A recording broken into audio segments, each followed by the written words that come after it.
Today, we will start with two critical case study, one coming from Unilever, our favorite in ESG Pro Master Institute, and second will be coming from Apple, right? Again, a favorite at ESG Master Institute. So story goes like this, that how Unilever proved uh, its ESG, its ESG drive can really create a value for the company.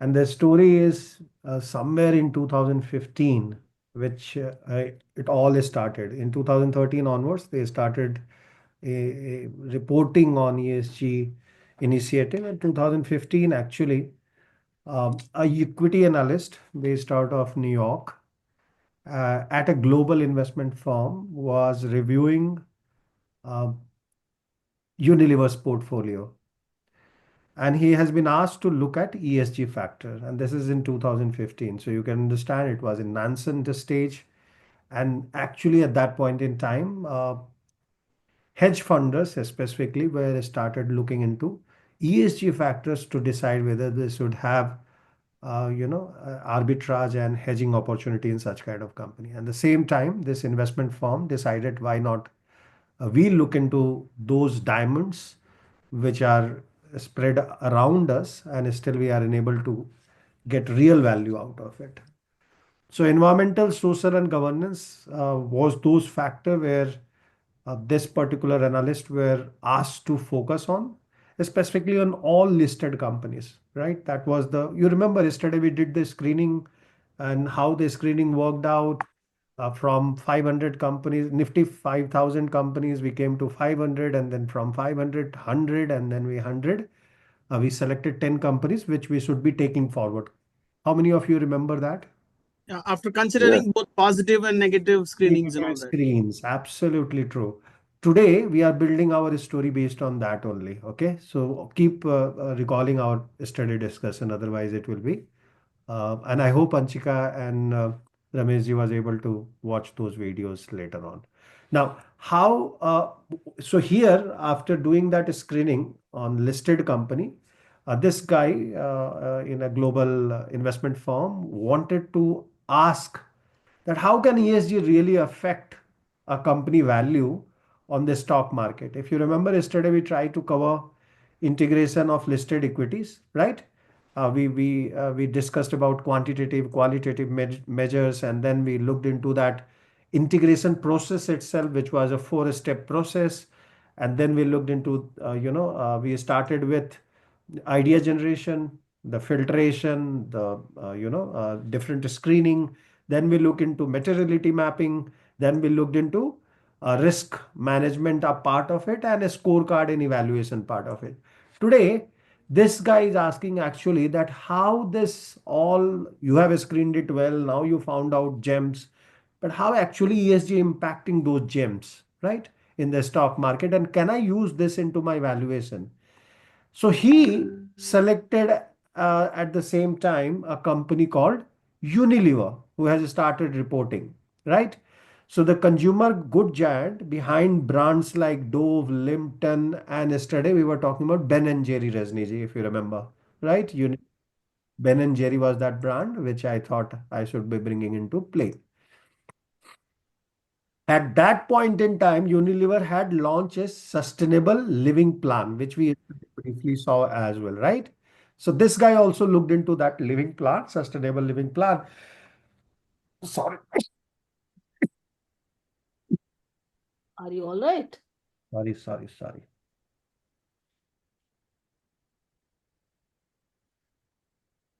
Okay, so at that point in time, he started looking sustainable living plan and a strategy to decouple their growth from environmental footprint and increasing positive social impact. That was their sustainable living plan. क्या If, हो गया?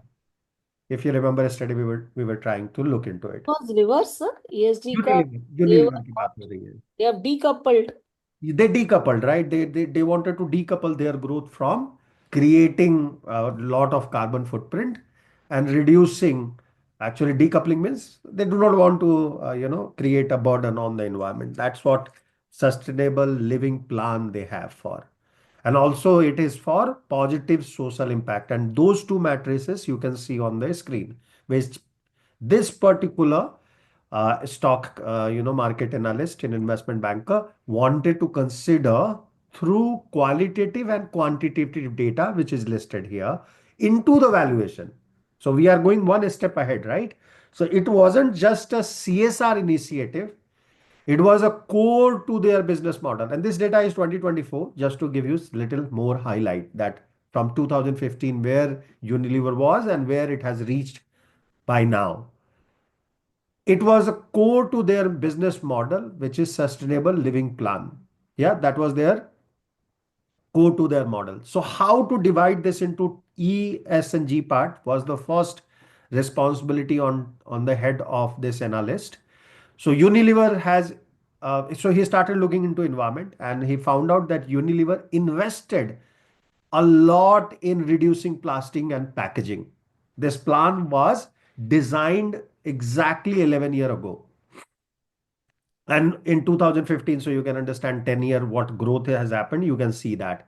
So this numbers which you are seeing actually was decided by Unilever in 2015, which even this analyst has found out, right? That they have this plan where they want to reduce the plastic in packaging and eventually they want to focus on sustainable agriculture and energy efficient operations. Okay. Now, social side, when he looked, he found out, it promoted diversity. It won, of course, in America at that point in time, Trump doesn't had so much of influence. And so they planned to have it a diversity in their leadership. Specifically, they wanted to give rein with women entrepreneurs and women management. And they also wanted to improve the condition for workers in supply chain, not only, and you are aware, right? Most of their product and most of their emission is in supply chain. That much we know from our previous sessions. So that was their focus on social. And in governance, they decided they will have strong board oversight, transparency, anti-corruption policy, so that governance in the company gets better and better every day. Now, how this ESG factors affects its valuation can be seen in their last 10 year of profitability. And here is how this particular stock market analyst was working on crunching these numbers. You can realize ESG isn't it just an extra checkbox, rather it is deeply connected with the valuation. And as they have improved these numbers, it is getting reflected into Unilever valuation and stock market performances. How? The first thing he found out that I can reduce my risk premiums. Risk premiums are those particular discount percentage, which you apply in addition to your risk-free rate. So risk-free rate, there is a build-up model in valuation where you do calculation of discounting in order to get a time value of money. Time value of money लाने के लिए you need to do a discounting. So अगर मेरे को 10 साल का cash flow को आज के डेट में लेके आना है और उसका वैल्यूएशन चेक करना है, क्योंकि valuation is nothing but future cash flow discounted for today, that आज उसकी क्या वैल्यू है. ठीक है, ये कंपनी अच्छा करेगी, इसने ESG भी मेजर लगाया है. From 2015 to 2024 they will get every year little extra benefit because of this ESG initiative. But I want to know what is the impact today. To get to 2015 data, that guy has projected his revenue as well as expenses, balance sheet item, and eventually cash flow. And he did a free cash flow analysis, which in the book, it is very written very clearly. And I and Jayasekhar Bahaskaji will be doing a presentation tomorrow on the same. So please watch out for that particular calculation part. But what I'm trying to explain to you that once you do this free cash flow projection, It is all data is in future when this analyst was looking at in 2015. So how he got a value considering the impact of ESG was with a method called lowering the risk premium. So what he did, he reduced the risk premium compared to other companies where he found out that they are not deploying the similar kind of ESG matrices. So Unilever's strong governance practices definitely helped him to reduce the reputational and regulatory risk, and thereby the risk premium for that in discounting was reduced. Again, to give you a context here, currently risk-free rate in America, which is very high, is around 5%. How much? It is around 5%, which is very high. Ideally, it is around 2% to 4%, right? So risk-free rate is 10-year bond, treasury bond rate, which people assume to discount future cash flows. Okay. So this guy took that risk-free rate, which is 5%. I'm just assuming a number. There is a not exact number. It's always change. It always changes. That number he took, and then he has to add risk premium account on account of all the vulnerability any company has, right? So some companies are operating in Russia, so they will have a vulnerability, right? Some companies are operating in Ukraine, right? So that country has another vulnerability. Some are operating in China, some are operating in Pakistan, some are operating in India. Even in America, if you are operating and you don't know how the tariff will impact you, then you have to put a risk premium. And that is that additional percentage which you use to discount the cash flow we are talking about. In this case, this guy was able to reduce that risk premium, saying that this company has a very good governance practice and hence we should not be worried about. Clear?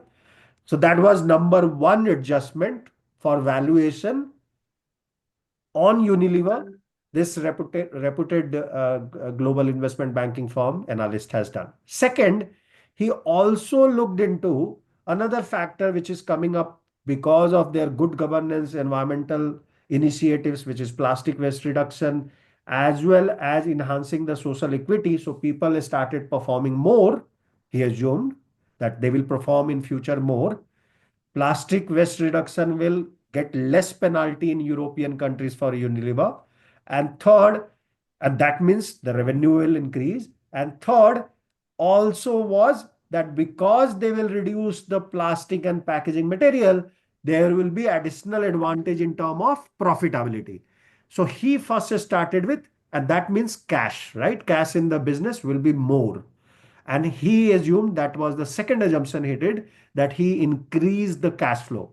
So sustainable sourcing, energy efficiency lead to cost saving and margin improvement, which he considered for the discounting purposes for future cash flow.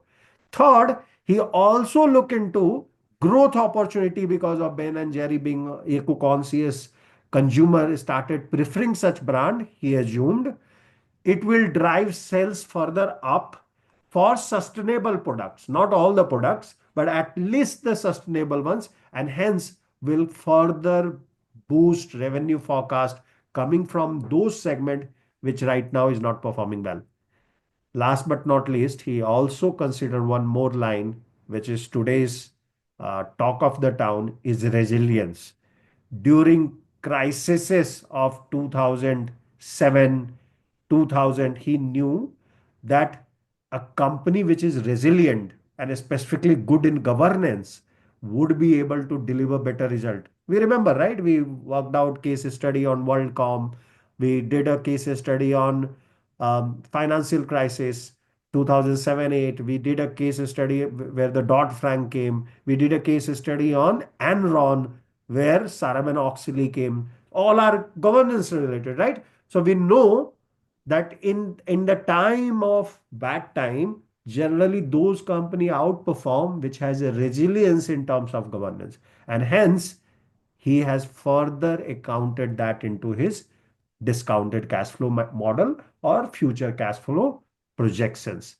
And hence he put in his paper, which he was preparing on the Unilever, that I have revisited my DCF model factoring ESG, and projected a free cash flow which is higher, and WACC, weighted average cost of capital, or the discounting factor or cost of capital, is lower, and terminal value, which after certain year you just put a block number. Okay, if I do a slump sale or I sell a company or somebody acquires it, at what value they will acquire after some year of tangible projections. You can't keep on projecting for 100 year, 200 year, right? Even though you believe this company will be there for 100 year.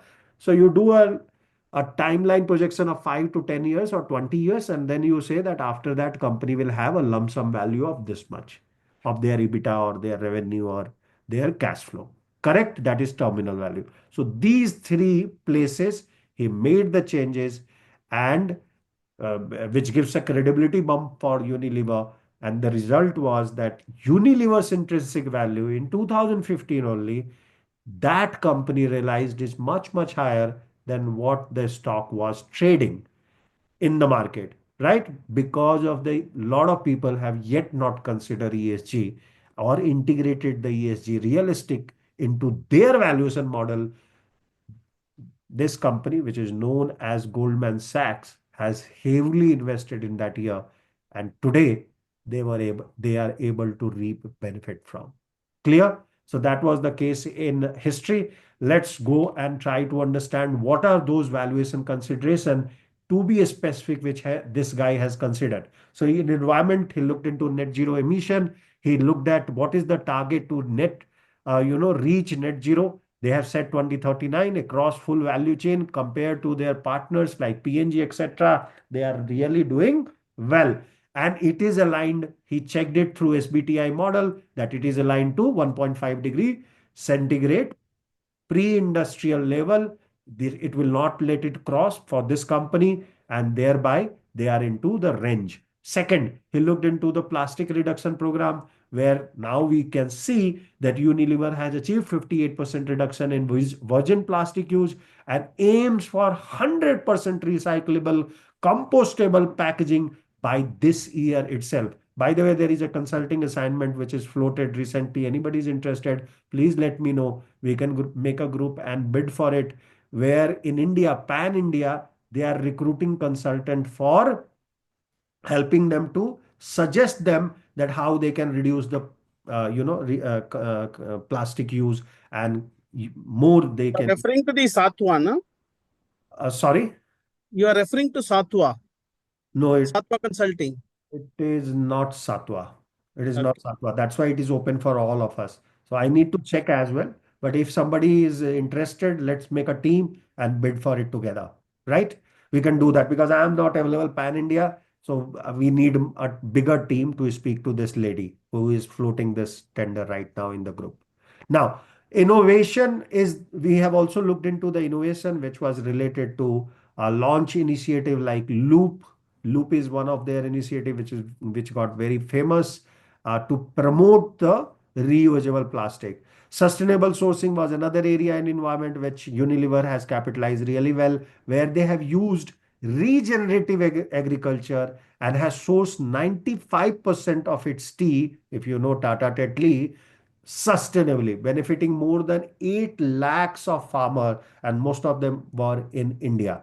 Water and biodiversity was another area in environmental which they looked into, where active in water conservation and soil health has prompted him to give him an idea that this guy can do, or this company can do, a better rain forest alliance. They have done that alliance actually, and thereby their soil will be more robust for next 10 years, and they will be able to capitalize on it. In social part, of course, health impact, because their material in COVID has reached more than 1 billion plus people. Lifebuoy became very famous with a hygiene and health education by brands like Lifebuoy and Dove. Gender equality achieved 50%. Gender balance in management as of 2023. In report of 2024, they have filed that they have helped more than 1.5 million women entrepreneurs, which again acted in benefit of them. Inclusive branding, rebranding of Fair and Lovely and Glow and Lovely, because there was a complete thrashback to the company saying that you are promoting racial structure of the skin color. So they learned from there and then they started. You might not be seeing Fair and Lovely. Fair and Lovely is out. Right? And now they are changed to Glow and Lovely. The name itself has changed. Yeah. Supporting women education and empowerment is that area which they have taken up. Strong governance where their transparency, they focus on they publish all the time their detailed ESG matrices and sustainable living report, which we see every time now.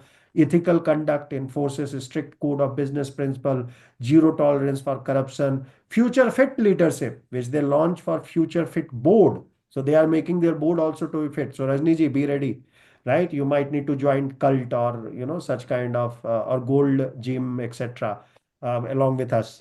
Yeah. मैं fit हूँ sir.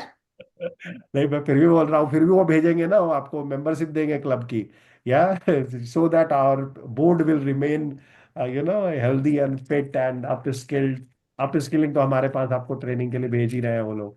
So that you don't need it.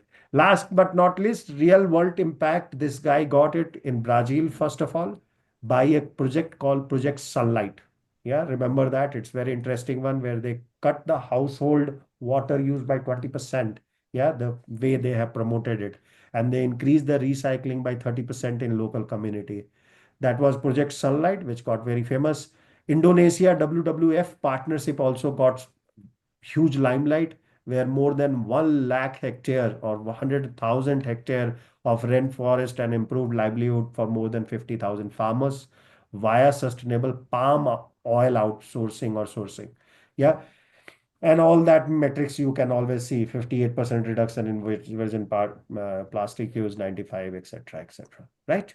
Let's go to theory part of this, where valuation consideration require you to focus on following three area whenever you do valuation. Specifically, when you have done the research, that screening is finished, etc. What will you be doing? First of all, after you have completed the research, you look into the ESG risk and its materiality assessment, and then practitioner of ESG evaluator, you will proceed with the valuation. Here, as an investor, you will integrate the material ESG factor into your consideration. Clear? What kind of consideration? Specifically financial forecast. So whenever you will project the numbers, revenue, cost, or capex, you will be considering that what I will be incurring on behalf of ESG.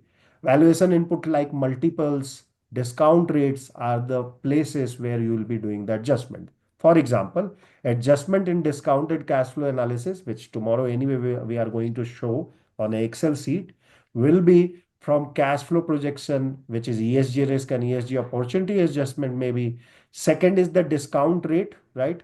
Adjustment maybe from direct, right? Like JP in Japan, there was a fine of 5 billion has been done on this company, which tomorrow we are going to present.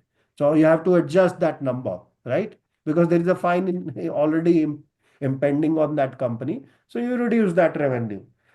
And it has to be modeled so that annual impact of carbon tax is also realized. Are you getting my point? So if you are not considering it, these are the risks you will be facing. Opportunity could be that green product boosting the sales, like in this case, like in Unilever case we saw, right? Sunlight वगैरह उनका pickup कर गया, Ben and Jerry pickup कर गया, जहां भी उन्होंने दिखाया sustainable living project, life boy hygiene product pickup कर गया कोविड में. So all that changes your revenue opportunity and cost reduction targets. Both of them can change risk and opportunity. Discount rate may always usually you will be looking into weighted average cost of capital of debt of that company and equity of that company. Debt क्या cost पे लाया है, तो 8 से 10% पे लाया है या 6% पे लाया है. इक्विटी कितने परसेंट का हर्डल रेट पे लोग इन्वेस्ट कर रहे हैं, तो 12 से 25% पे कर रहे हैं, 15% पे कर रहे हैं, क्योंकि दिस इज मोर और safe game. Unilever is not that high flying stuff. It always grow by 10% or 5% year on year. Now, so discount rate, you need to consider the both part, the equity part and debt part, and that is called weighted average cost of capital, which reflects that opportunity cost and the investment risk in that company wherever you are investing. Usually weighted average of a debt and equity capital is higher for higher ESG risk and lower for lower ESG risk. सो अगर higher आपने ESG risk लिया है, consider किया है, possibly higher discount rate आपके पास आएगा, क्योंकि वो परसेंटेज के टर्म में नंबर बढ़ेगा, और डिस्काउंटिंग रेट अगर ज्यादा रहेगी तो your valuation will be always low. ये याद रखिएगा। ये बहुत सारा आपने ना फाइनेंशियल टर्म्स बता दिए हैं।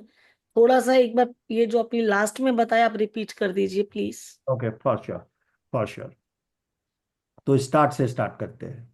डिस्काउंट रेट फिर से बता रहा हूं आपको। डिस्काउंट रेट कितने लोगों को समझ में आया? ऑफ कोर्स रजनी जी को मैं स्पेशल समझाऊंगा। डिस्काउंट रेट वो रेट है रजनी जी, जिससे आप फ्यूचर के जो कैश फ्लो है उसमें time value of money adjust करते हो। मतलब क्या? अगर मैं आपको मान लीजिए आपका आपको 10,000 रुपये आज मैं देना चाहता हूँ रजनी जी, ठीक है, हम्म। कैश में, मतलब हम्म। कैश में जीएसटी के साथ, और आपको सेम 10,000 आपको बोलता हूं कि 5 साल में ले लीजिएगा प्लीज। 10,000 नहीं लीजिएगा, आप 11,000 ले लीजिएगा, चलिए, लेकिन 5 साल के बाद आइएगा Rajni ji. Which one will you take? अभी लूंगी ना, जो 10,000 अभी दे रहे हो, 11,000 किसने देखा है? क्यों, क्या प्रॉब्लम है भाई? 11,000 तो मैंने देखना। 5 साल बाद मेरी नीड है ना, मतलब generic I am talking about a so human, not an financial person. 11,000 का आज के दिन का डिस्काउंट रेट क्लोज है, वैल्यू निकालना पड़ेगा। हाँ, 11,000 का एंड लेकिन इफ इट इज क्या लेस देन value है टेन वो, थाउजेंड अगर टू मुझे ये गिव पता चल जाए। 11,500 is better. If it is एक मोर मिनट देन सुबह टेन जी, थाउजेंड अगर लेस। मुझे पता चल जाए 11,000 की आज की डेट में क्या वैल्यू है तो मैं इवेल्युएट करूंगी ना। अच्छा, उसको ही डिस्काउंट रेट कैश फ्लो बोलते ओके। ओके, बहुत अच्छा समझाया उन्होंने, टेक्निकल समझाया। मैं आपके भाषा में समझाता हूँ रजनी जी। आपने बोला कि 11,000 किसने देखा है? विवेक रहेगा नहीं रहेगा, ईएसजी प्रो रहेगी नहीं रहेगी, ऑफ कोर्स रहेगी, बट फिर भी किसने देखा है? ये वर्ड जो आपने यूज किया ना, वो अनसर्टेनिटी बताती है, राइट? ये तो हम्म। आप मानोगे कि दिस इज अनसर्टेन इवेंट, कि आप 10,000 आज मेरा हाथ में मिल जाए, वो बेटर है देन 11,000 जो अनसर्टेनिटी से जुड़ी हुई है। और बहुत सारे फैक्टर है उसके लिए, राइट? एक ही फैक्टर नहीं है। करेक्ट। विवेक के पास वो 11,000 नहीं हो तो क्या करोगे आप? डिफॉल्ट हो जाए विवेक तो क्या करोगे आप? और नॉर्मल फेनोमेना, ऐसा हमें लगता है कि ऐसा होता नहीं है। 95% of education institute like ours fails. We are the only one who has survived for last 2 years and thriving. Okay, तो कुछ रीजन होगा, ठीक है, रीजन होगा। पॉइंट ये है कि 95% of startup currently India is in India Fehling in 10 years time. 95%। और ये इंडिया में नहीं, यूएस में भी सिमिलर नंबर है। ऐसा नहीं कि केवल इंडिया में ही ऐसा है। वहां पे इतनी अच्छी वाइब्रेंट इकोनॉमी है, वाइब्रेंट सिलिकॉन वैली है, वहां भी स्टैटिस्टिक्स सिमिलर है 10 years टाइम पे। और कुछ तो ऐसे स्टैटिस्टिक्स है डिस्करेजिंग कि 80% तो 2 साल में ही खत्म हो जाते हैं, जिसमें हम बच गए। आप समझ रहे हो? तो हम आपका पैसा वापस करेंगे 11,000, लेकिन अनसर्टेनिटी फिर भी आपको रहेगी। वो अनसर्टेनिटी को हम लोग बोलते हैं 3 टर्म में। एक बोलते हैं कि इन्फ्लेशन खा जाएगा। हम्म। खाएगा कि नहीं खाएगा? आज और अगर मुझे चाय मिल रही है 10 रुपए की, 5 रुपए की चाय किसने पी है? कट वाली चाय किसने पी है? हमने पी हुई है। नहीं, अरे कोई पुरानी बात नहीं, 5 साल 7 साल पहले पी हुई है 5 रुपए की चाय, राइट? 2 रुपए की भी पी हुई है, 1 रुपए की भी पी हुई है। आप मुझे 1 रुपए की चाय कहीं भी दिखा दो, 2 रुपए की चाय कहीं भी दिखा दो, 5 रुपए की चाय कहीं भी दिखा दो। हाँ, 10 रुपए पे 15 मिल रहा रुपए है, लेकिन वो भी 15 रुपए की चाय, 10 रुपए की कटिंग चाय। कटिंग चाय। अब वो 10 रुपए की कटिंग चाय भी 20 रुपए की मिल रही है बॉम्बे में, जहां एक्चुअली फेमस है, राइट? तो पॉइंट ये है कि इन्फ्लेशन एक बड़ा, सबसे बड़ा चैलेंज है। मतलब क्या? कि लोगों को हमेशा ज्यादा पैसा कमाना रहता है, based on their living standard is going up. जैसे इकोनॉमी बढ़ती है, पर कैपिटा इनकम बढ़ता है, तो इन्फ्लेशन भी बढ़ता है। अब मैं इकोनॉमिक्स में नहीं जा रहा, लेकिन उस ये एक फैक्टर है। दूसरा फैक्टर ये है अनसर्टेनिटी, जो रजनी जी ने पहले ही बोल दिया। मुझे क्या मालूम 5 साल के बाद क्या होगा, मेरे को अभी दे दो 10,000, राइट? तो वो जो अनसर्टेनिटी है उसको भी हम लोग डिस्काउंटिंग फैक्टर में डालते हैं कि डिफॉल्ट पॉसिबिलिटी है। इसलिए हमेशा आप देखोगे डिस्काउंटिंग फैक्टर स्टार्ट होता है risk free rate. Risk free rate मतलब कि कोई रिस्क ना हो, उस वो उतना तो मुझे मिले ही Rajni ji, hmm. That much I should definitely get. Minimum amount should get at least, है कौन ना? देगा? कौन देगा आपको रिस्क फ्री रेट? कौन देगा वो इंटरेस्ट रेट जो आपको मिलेगा ही मिलेगा? हमेशा गवर्नमेंट देती है कि नहीं है? इंडियन गवर्नमेंट दे सकती है। फिक्स डिपॉजिट देते हैं। अब पाकिस्तानी गवर्नमेंट देगी क्या? गारंटी नहीं हो, खुद ही डिफॉल्ट होने की कगार पे हमेशा रहती है। कभी यहाँ भी मतलब आईएमएफ से मांग रही है, कभी चाइना से मांग रही है, कभी सऊदी से मांग रही है, एक ने मना किया वो क्रैश हो जाएगी। लेकिन सबका वहां पे आतंकवादी का फैक्ट्री चलता है तो सबको अच्छा लगता है। तो पॉइंट ये है कि वो कभी भी फेल हो सकती है, तो उसका आप नहीं मानोगे, उसका रिस्क फ्री रेट आप अग्री नहीं करोगे। इंडिया का कर सकते हो क्योंकि स्टेबल इकोनॉमी है, लेकिन सबसे बेस्ट है। लेकिन इंडिया का प्रॉब्लम क्या है? करेंसी। वो भी ध्यान दिया जाता है कि नहीं इकोनॉमिक्स में, कि करेंसी की वैल्यू क्या है। चलो ठीक है, तुम इसमें नहीं करोगे। अभी आज ही हम लोग डिस्कस कर रहे थे लास्ट 5 ईयर का करेंसी का valuation versus dollar. Exactly on 19 मई 20, क्या था, 5 साल पहले, 19 आप ले लो, 19 था। Exactly on that day India का डॉलर से कन्वर्जन था 74 रुपीज। हम्म। आज 85.56 है। ठीक है, 87 तक गया था बट 85.56 है। 10 रुपए का लॉस हुआ कि नहीं हुआ? 10 रुपए का लॉस नहीं हो, 13 से 15% का लॉस है आपको, just because you are keeping money into rupees. तो फिर क्या मतलब बनता है कि दूसरा कंट्री ढूंढो। तो दूसरा कौन सा कंट्री ढूंढूंगा? मैं अमेरिका ढूंढूंगा। तो अमेरिका का जो बॉन्ड है उसको माना जाता है कि वो रिस्क फ्री रेट है वर्ल्ड के लिए। यहां तक कोई डाउट किसी को? नहीं सर।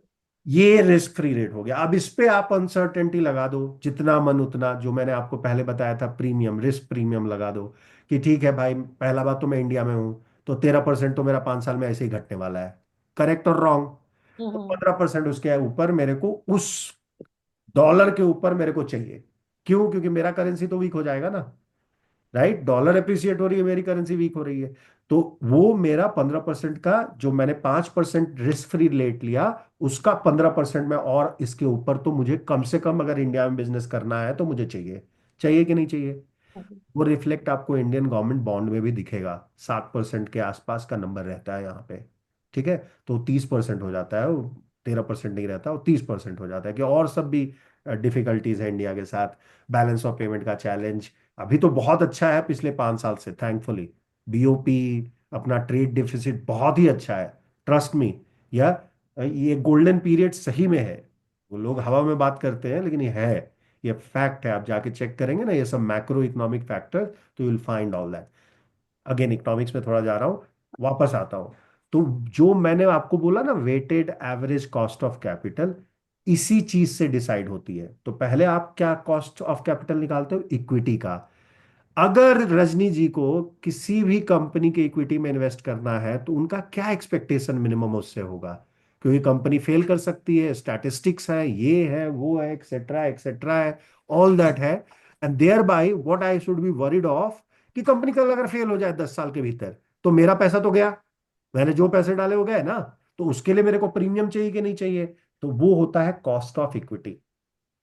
वो कैसे बिल्ड होता है? वो बिल्ड होता है आपका रिस्क फ्री रेट, कि मिनिमम गवर्नमेंट मेरे को अमेरिका की इतनी दे रही है, इंडिया की इतनी दे रही है, तो इतना तो चाहिए ही चाहिए।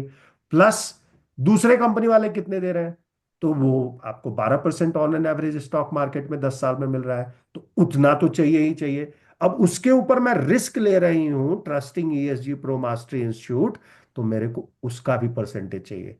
ये जेन्युइन रिक्वेस्ट है आपकी कि एक रिक्वेस्ट रॉन्ग है रजनी जी का? जय शेखर जी, आप बताइए। हम्म। Yeah, is yeah. Genuine request is asking? Yes. इतना तो मिलना ही चाहिए ना, जो भी रिस्क है। सारा Absolutely. रिस्क को ऐड करके हम लोग कॉस्ट ऑफ कैपिटल निकाल लेते हैं। और कॉस्ट ऑफ डेट तो आपको मालूम ही है, जो भी बैंक वाला अगर उस कंपनी को अगर डेट दे रहा है, जो रेट में दे रहा है वो रेट लेना है। दोनों का weighted average cost of capital मतलब क्या? कितना उस कंपनी में इक्विटी है और कितना डेट है। बैलेंस शीट में तो दिखता है हमें रजनी जी, बोर्ड ऑफ मीटिंग में आपने। राइट साइड में जो आपने दिया हुआ है, दीज आर द रिस्क, जिसमें ईएसजी रिस्क जो आपने अनसर्टेनिटी रिस्क बताया, देन ईएसजी अपॉर्चुनिटी एडजस्टमेंट, जैसे कि आपका रिस्क फ्री वाला, रिस्क फ्री रेट, वो that is discount cost of capital है आपका। राइट।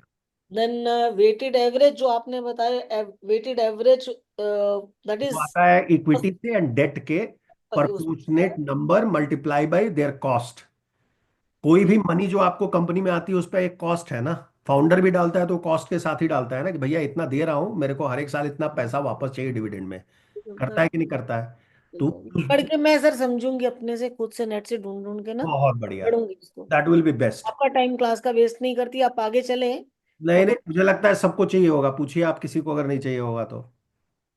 नहीं तो मैं तो, अगर ये भास्कर हालत जी है हु इस इज अ चैप्टर की, तो चार्टर्ड, मैं फेल होने वाली हूँ, मुझे नहीं समझ। except Bhaskar and Rajni who are chartered accountants or has some financial background. Ramesh अकेले लीजिए, बताइए this was important or not, this discussion? Yeah, good evening, boss.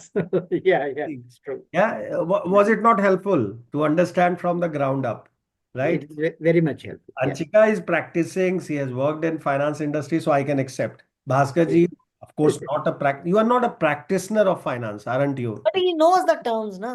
Of No, course, no, I'm aware of the terminologies. right. I'm familiar with that. He might have done the calculation when he was a student, किया भी होगा। Yeah. Because discounted flow, cash flow का method तो बहुत पुराना है, MBA में कभी मैंने भी किया था, अब मैं भूल गई। अरे क्या कर रहे हो, ऐसे भूल जाओगे। अब भूल गई सर, सच्ची में प्रैक्टिस में नहीं रहे ना, भूल गई। लेकिन पढ़ के मैं कर लूंगी, मुझे अब पता है कोई मैं कर। बड़ी बात नहीं है, और कल ऐसे भी हम लोग एक एक्सेल शीट में आपको दिखा देंगे तो it will be easier. Now input ranges, अब वैल्यूएशन में क्या क्या करते हैं वो मैं आपको बता दे रहा हूं। These are those factor which you will be considering, starting with matured low risk company. Mature अगर कंपनी है तो रिस्क ऑटोमेटिकली लो हो जाती है, क्यों? क्योंकि उसने ओवर अ पीरियड प्रूफ कर दिया अपने आप को, करेक्ट और रॉन्ग। दूसरा मैंने आपको स्टैटिस्टिक बताया कि स्टार्टअप 10 साल के भीतर बंद हो जाते हैं, तो ये स्टार्टअप से बाहर आया है तभी तो मैच्योर्ड है, करेक्ट। तो उस कंपनी की लो रिस्क हो जाती है, this is the input. Second, early stage और हाई ग्रोथ कंपनी में हमेशा हाई डिस्काउंट रेट रहेगा, मैच्योर्ड कंपनी में mid to single digit discount rate and terminal growth भी थोड़ा कम ही रहता है। ये फैक्टर्स आपको समझने होंगे, तीन ही फैक्टर समझने हैं। कौन कौन से? सर अर्ली स्टेज में आप क्या कह रहे हैं, हाई ग्रोथ कंपनी? अगर अर्ली स्टेज या high growth, early stage ideally is high growth company, right. वो 50%, 100%, आपने देखा होगा ना, फिनटेक वाला हमेशा प्रोजेक्शन देता होगा कि मैं इस साल में इतने यूजर्स हैं एक्टिव यूजर्स, नेक्स्ट ईयर में इतने एक्टिव यूजर हो जाएंगे, जो 1000% में भी हो सकते हैं, पॉसिबल है, राइट। सो दोज कंपनीज बढ़ जाते हैं, जल्दी बढ़ जाते हैं। बढ़ जाते हैं ना, वो तो ऐड करने पे कितना परफॉर्मेंस मार्केटिंग में खर्चा कर रहा है। तो high growth company generally are early stage company, so they will require high discount rate. तीन ही जगह एडजस्टमेंट होगी, डिस्काउंट रेट होगा हाई, टर्मिनल ग्रोथ रेट होगा हाई, क्योंकि वो एक्सपेक्ट करेगा कि मैं 5 साल नहीं, मैं 50 साल तक इसी ग्रोथ रेट से बढ़ सकता हूं। ठीक है, 50 साल तक मैं 1000% नहीं बढ़ूंगा, लेकिन 20% तो बढ़ूंगा, 10% तो बढ़ूंगा, 5% तो बढ़ूंगा, something like that he will assume. So दोनों हाई रहते हैं। बट अगर मैच्योर कंपनी रहेगी तो डिस्काउंट रेट क्या रहेगा? लो In single digits. Low risk है ना, रहेगा। इसलिए हमारी कंपनी का जो वैल्यूएशन था बड़ी तेज भागा था, बिकॉज कितना हमारी था? कंपनी 10 साल में मैच्योर हुई थी और हमारी मोनोपोली थी, तो रिस्क उसमें जीरो था। हेलो। आईआरसीटीसी की बात कर रहे होगे हाँ आप जी फिर? सर, हाँ जी सर। हाँ बिल्कुल, एब्सोल्युटली, क्योंकि मोनोपोली होता है तो ऑटोमेटिक। रिस्क रिस्क कम था ना sir. Are you not well? छींक रहे हैं ना आप आज? Yeah, it looks like. Yeah, today I'm little bit sneezing. So, coming back, yeah. So, आप ये क्लैरिटी हो गई। दूसरा है आपका जजमेंट होगा ईएसजी रिस्क एडजस्टमेंट पे। वो क्या करेंगे हम लोग? तो कंपनी स्पेसिफिक ईएसजी रिस्क पहले देखेंगे, याद है ना हम लोग, कंपनी, एसेट, तीन तीन स्टेप याद रखेंगे हम लोग। कौन एसेट से स्टेप्स है? Portfolio. Company, asset portfolio. Portfolio. So यहाँ पे पहले देखेंगे कि ईएसजी रिस्क का एडजस्टमेंट कंपनी लेवल पे करना है क्या, मेरी मेरी आईआरसीटीसी कंपनी को कुछ ईएसजी रिस्क है क्या उसके लेवल पे।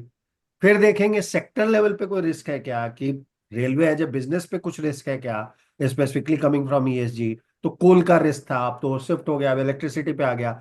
एनर्जी में भी अगर कोल से एनर्जी हम लोग ले रहे हैं तो चैलेंजिंग है, right. So that is sector wide risk. अगर कंपनी वाइड रिस्क है तो it will typically affect the growth rate, और इस सब पे क्वेश्चन बन सकते हैं, याद रखिएगा। ये जो कल बता रहे थे ना सुबोध जी की 20 to 25% क्वेश्चन आएंगे, इसीलिए आते हैं क्योंकि हर एक लाइन पे क्वेश्चन बन सकती है। बन सकती है कि नहीं बन सकती, आप बताओ। कंपनी स्पेसिफिक रिस्क को बोल देगा कि ऐसी कंपनी है वैसी कंपनी है, आप बताओ इसका ग्रोथ रेट कितना इंपैक्ट होने वाला है। आपको तुरंत मालूम चलेगा कि अगर ये रिस्क है और ये कंपनी है तो टिपिकली ये ग्रोथ रेट पे ही इंपैक्ट आएगा, hence the answer will be A. Sector wide अगर है इंपैक्ट तो it will impact both side. Which side? Discount rate में भी आएगा डिफरेंस और ग्रोथ रेट पे भी आएगा। क्यों? क्योंकि मार्केट ही बढ़ेगा नहीं, मार्केट ही आपका नहीं बढ़ सकता है because of the limitation. Are you with me? तो वो सेक्टर वाइज की वजह से होता है। और की प्रिंसिपल पे अगर चैलेंज है, की प्रिंसिपल ही आपका चैलेंजिंग है, तो हाई डिस्काउंट रेट लगा दीजिएगा, सिंपल। लोअर वैल्यूएशन आएगी, उसका मतलब है जैसे आपने हाई डिस्काउंट लगाया वैल्यूएशन हमेशा लो होगी, अपोजिट चलता है। इनवर्सली प्रोपोर्शनल हमने बचपन में सीखा था, याद रखिएगा, discount versus valuation is inversely proportional. ये याद रख सकते हैं हम लोग एज एनेक्डोटल स्टफ, राइट। अगर डिस्काउंट रेट हाई हुआ, वैल्यूएशन हाई डिस्काउंट रेट हुआ तो वैल्यूएशन कम हो जाएगा ना। कम हो जाएगा। अगर हाई वैल्यूएशन है, इसका मतलब क्या है? तो आपका डिस्काउंट रेट आपने लो लो लगा। है। Absolutely correct. अगर मैंने बोला नहीं मेरा डिस्काउंट रेट लो है क्योंकि ये मैच्योर्ड इंडस्ट्री है, राइट, मैच्योर्ड इंडस्ट्री है, लो रिस्क कंपनी है, यूनिलीवर है, तो इस केस में मेरा वैल्यूएशन क्या होगा? सही हो जाएगा ना। हाई हो जाएगा। परफेक्ट हो गया हमारा की प्रिंसिपल भी। अब आ जाइए factor influencing ESG adjustment itself. कब आप ईएसजी एडजस्टमेंट करोगे और कब नहीं करोगे? तो जब financial significance of ESG risk आएगी, माइनर है, तो you need not to be doing any adjustment. अगर financial significance of ESG risk is minor, ठीक है, मतलब डाइवर्सिटी वाला बात है कि वुमेन रहेगी तो आपकी कंपनी लॉन्ग टर्म में सस्टेनेबल नहीं हो सकती, बट अभी तो कोई फर्क नहीं पड़ रहा ना, इसीलिए तो इतने लोग चला रहे हैं without women directors. So possible है कि माइनर इंपैक्ट है इसका फाइनेंशियल, तो उस केस में you need not to make any adjustment. But अगर मेजर है, जैसे कि जापान में 5 बिलियन का पेनाल्टी लगने वाला है because they have done ecocide, या डायरेक्टर्स जेल 9 साल के लिए यूरोप में जाने वाले हैं because of ecocide, then you need to change or justify the larger adjustment। Correct है या रॉन्ग है? नहीं, ठीक है। Now ESG risk management of quality, qualitative and quantitative. You remember, qualitative को भी हम चाहते हैं कि क्वांटिटेटिव में कन्वर्ट कर दें, which we worked out yes, yesterday. yes. How we can do it? By looking into risk controls. Do we have enough risk control or mitigations in place for me, for the risk which I have identified or the risk register which we have created? अगर है तो smaller adjustment, नहीं है तो large adjustment आपको करने पड़ेंगे। Last but not least, ESG का पीयर कंपैरिजन भी देखना चाहिए कि पीएनजी कितना कर रही है। अगर यूनिलीवर का मैं एनालिसिस कर रहा हूं तो मैं पीएनजी देखूंगा। इंडिया में मैं और क्या रहता है, कौन सी कंज्यूमर ब्रांड है, पतंजलि देखूंगा, बेस्ट ब्रांड इंडिया के लिए, राइट, कि वो क्या कर रही है। तो पता चला वो वहां तो भैया हर एक दूसरे दिन सुप्रीम कोर्ट उनको बुला के लमेंट कर रही है। तो this company Unilever is better for me to invest, right. So if you, Tata की भी है ना, टाटा की वन ऑफ द कंपनी ना इन कॉस्मेटिक्स, टाटा की भी एक है ना। लेक्मी ना। टाटा नहीं, लेक में तो अभी गया है, आईटीसी भी टाटा में है, किधर है? आईटीसी भी है, आईटीसी भी तो बहुत बड़ा ब्रांड हो गया है कंज्यूमर में। क्या नाम है उसका? हाँ, आईटीसी बहुत बड़ा ब्रांड है। बहुत बड़ा ब्रांड हो गया है कंज्यूमर में। अभी उसका एक तो ब्रांड पूरे आता है, सारे फूड प्रोडक्ट्स आ चुके हैं। या दीपिका पादुकोण उसका प्रचार कर रही थी कुछ दिन पहले, और मतलब। उसके सर उसका बिल्कुल उसने मकैन की टक्कर के उसने बहुत करेक्ट। वो अच्छा। सन, क्या नाम है उसका, नूडल भी अच्छा आता है, सनफीस्ट या सनफीस्ट बिस्किट्स है। सर्विस बिस्किट उसके मार्केट में पूरा लीड कर रहे हैं आज की डेट में। उन्होंने पार्ले जी को आउट कर दिया है। Make sense.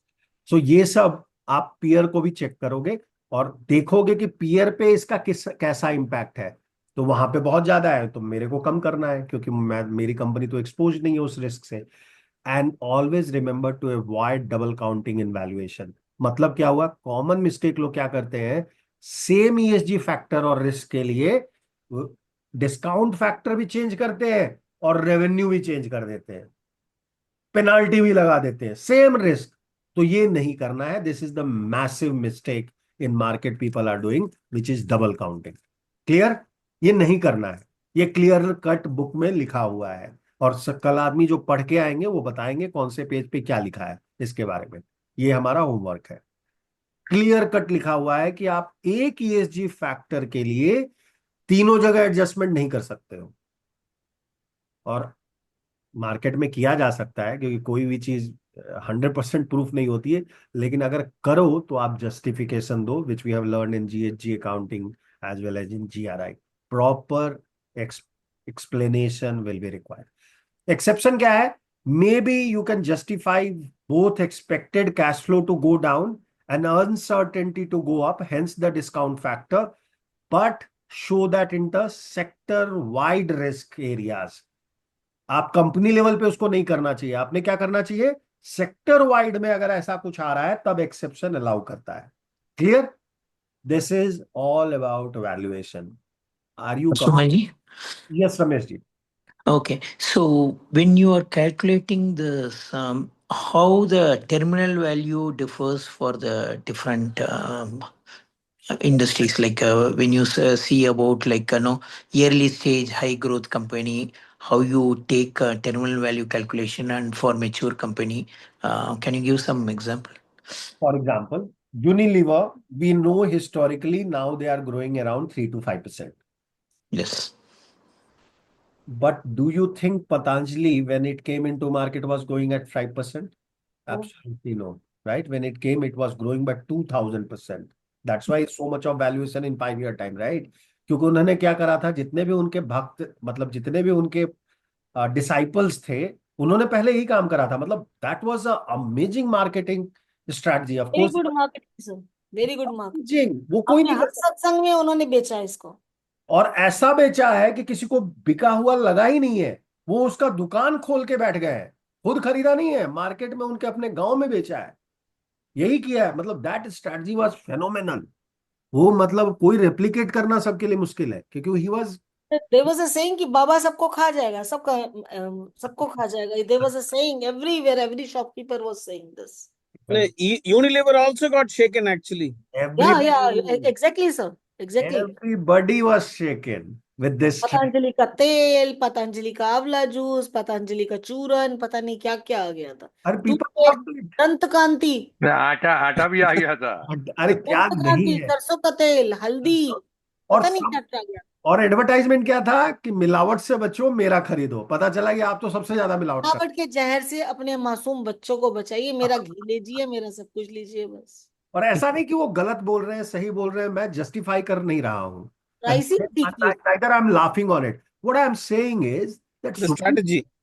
the strategy was very good, and Supreme Court is catching him all the time. So there is something wrong, which हो I'm सकता है unable sir to justify. Competitors की गेम हुई है, हाँ, कंपिटिटर्स की गेम हुई, ये भी तो। कॉम्पिटिटर्स को तो बर्बाद कर दिया था बाबा ने। और वो नहीं नहीं, अभी कॉम्पिटिटर्स ने गेम करके सुप्रीम कोर्ट में अब मैडम उसको ऐसा बोल रही बर्बाद है कि करेगा ना, सब सुप्रीम कोर्ट इकट्ठे में हो पैसा गए। देके ये मैनेज करवाया है, तो सुप्रीम कोर्ट बाबा के पीछे पड़ा रहेगा। अच्छा, आपको लगता है सुबोध जी अभी सुप्रीम कोर्ट में एक ये मैनेज नहीं रिवर्स नहीं, है सर। मैडम ऐसा बोल रही है, मैडम ऐसा बोल अगेंस्ट रही है। अगेंस्ट अगेंस्ट बाबा, अगेंस्ट बाबा यस, मैनेजेबल नहीं है, क्योंकि गवर्नमेंट भी हमारी ही है ना, तो फिर थोड़ा सा बट रहता सुप्रीम कोर्ट नहीं है ना सर, सुप्रीम है। कोर्ट क्या गवर्नमेंट का बात नहीं है कर अभी। रहे हैं सर आप थोड़ा जाके देखिए सुप्रीम कोर्ट के बारे में, थोड़ा देखिए अभी आप, थोड़ा सा और let's not comment on the house देखिए। Sir, let's not comment. या of course it is political stuff. Now coming back to the main stuff, which is that question which Ramesh ji has asked, that terminal value. So what I was trying to indicate that an early company will have a, of course, initial year very high, and then after foreseeable future, the word is used in cash flow projection is foreseeable future. What do you mean by foreseeable? For some companies it is 3 years, some company it is 5 years, some company it is 10 year। Mining company है तो वहां तो licence 40 साल का मिलता है, 20 साल का मिलता है, 10 साल का मिलता है, तो उनके लिए फोर्सिएबल ऑल ईयर हो जाता है, बिकॉज उसमें कोटा भी दिया जाता है, राइट, कि इतना मिनिमम आपको एक्सट्रैक्ट करना ही करना है, नहीं करोगे तो आपका बंद, राइट, या इतना टोटल इसका इतना माइंस है और आपका इतना राइट है। तो उसकी वजह से इवन ऑयल में भी सेम चीज है, राइट्स मिलते हैं, तो आपको मालूम होता है, तो उसका forcible year will be 20 years. What is foreseeable year? Till the time year on year growth you will be showing. Ramesh ji, when it comes to end of that foreseeable year, I want to put a terminal rate. कि terminal growth rate कितना होगा, और specifically we talk about either EBITDA और cash. Cash कितने rate से grow होगा, ठीक है, रेवेन्यू एंड कॉस्ट स्टेबलाइज होना चाहिए। एजम्पशन क्या होता है, पहला एक और बात समझ लीजिएगा, कब टर्मिनल वैल्यू लेते हैं? जब रेवेन्यू एंड कॉस्ट स्टेबलाइज हो जाए। तो आप जितना रेवेन्यू बढ़ाओ, आपका कॉस्ट भी उसी हिसाब से उतना ही बढ़ेगा, फिक्स्ड कॉस्ट लिमिटेड रहेगा। ये एक स्ट्रैट, मतलब ये जब आ जाती है मैच्योरिटी कंपनी में, तब उस कंपनी को मैच्योर्ड कंपनी कहा जाता है। केवल इसलिए नहीं कहा जाता कि वो ग्रोथ स्टेज पास करके लाइफ साइकिल को कंसिडर करके and now it is declining phase या स्टेबल फेज। एक और रीजन है कि cost versus revenue gets stabilize, systems are there in place, right? Automatically company gets all the systems, किसी एक आदमी के भरोसे नहीं चल रही है, तो उसका रेवेन्यू और कॉस्ट स्टेबल होता है। तो टर्मिनल वैल्यू लेना है। अब terminal value in case of India will be at least GDP of the country. GDP का ग्रोथ जितना हो रहा है, डिस्पोजेबल इनकम उतना लोगों के पास उस रेट से बढ़ेगा। करेक्ट? एवरेज नंबर है ना वो। Hence, people take that as a growth rate. So even though it is Patanjali or it is Unilever, the growth rate will be okay. For Patanjali, I can keep it double of the country GDP. क्योंकि फिर भी लोग बाबा का product love करेंगे और वो 20% से grow कर सकते हैं। But in the case of Unilever, you cannot grow beyond, because you have already such a vast market, right? आपके पास, आपको एक बात और बता देता हूं, सबसे बड़ा प्रॉब्लम बिलियनर के पास क्या होता है? क्यों वो पॉलिटिशियंस के पास जाते हैं? उनको राइट जगह का इन्वेस्टमेंट का प्लेस नहीं मिल सकता है। आपको Saturation. सैचुरेशन, उनको अपॉर्चुनिटी नहीं मिलेगी। आप मानिए मेरी बात, एप्पल के पास जितना कैश है, काफी लोगों के पास उतना रेवेन्यू नहीं है। You know how much cash they are carrying in their books?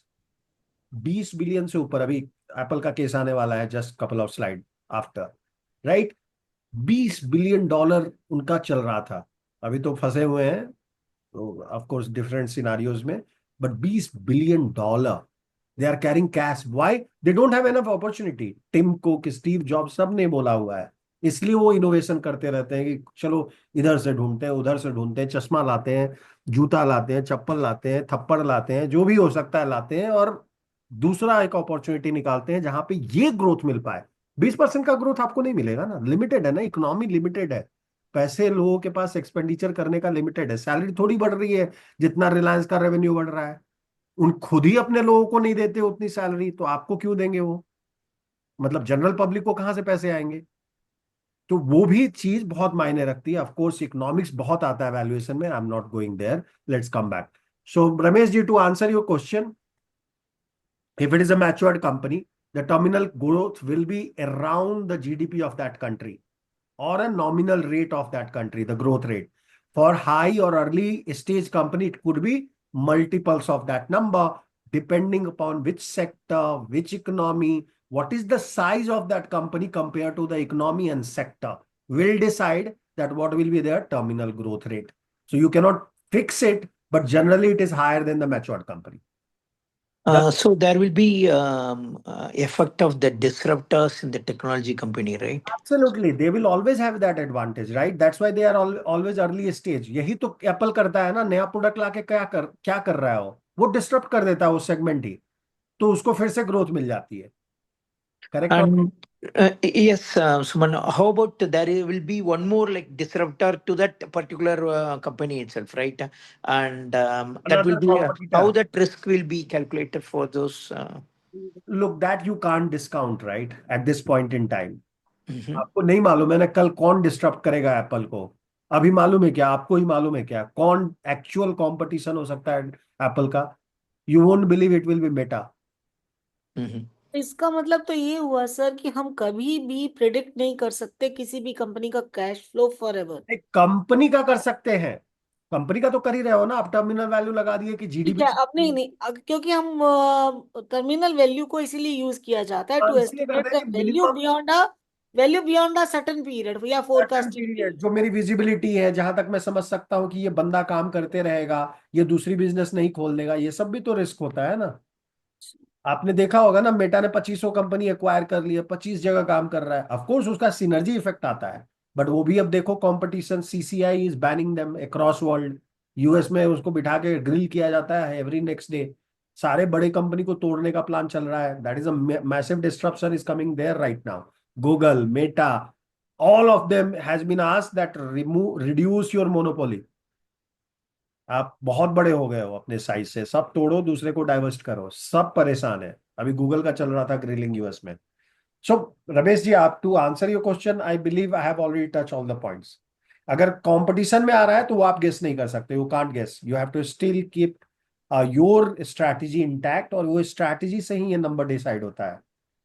अगर वो बहुत ही, अब बायजूस है, चलिए बायजूस नहीं लूंगा, बायजूस तो स्ट्रगलिंग केस है, अभी ही is trying to come back. So मतलब वैसे सर जो एप्पल है वो हर साल नया प्रोडक्ट ला के उसे अर्ली स्टेज बना के उस पर हायर डिस्काउंट रेट को वो कर लेता है, इम्प्लीमेंट रिड्यूस कर लेता करता है, वो लोअर डिस्काउंट रेट लेगा ना तो वैल्यूएशन बढ़ जाएगी, तो वो रिड्यूस करना चाहता है अनसर्टेनिटी हटा के, इसीलिए उसका हर एक साल एक नया प्रोडक्ट आता है. तो लोगों को मालूम है कि इस सितंबर, क्या उसका पर्टिकुलर डेट है, दिवाली से पहले आता है उसका, हमेशा दिवाली से पहले आता है उसका. 7 सितंबर, वो डेट है, पक्का डेट पे ही आता है वो, कि वो एक नया प्रोडक्ट लाएगा.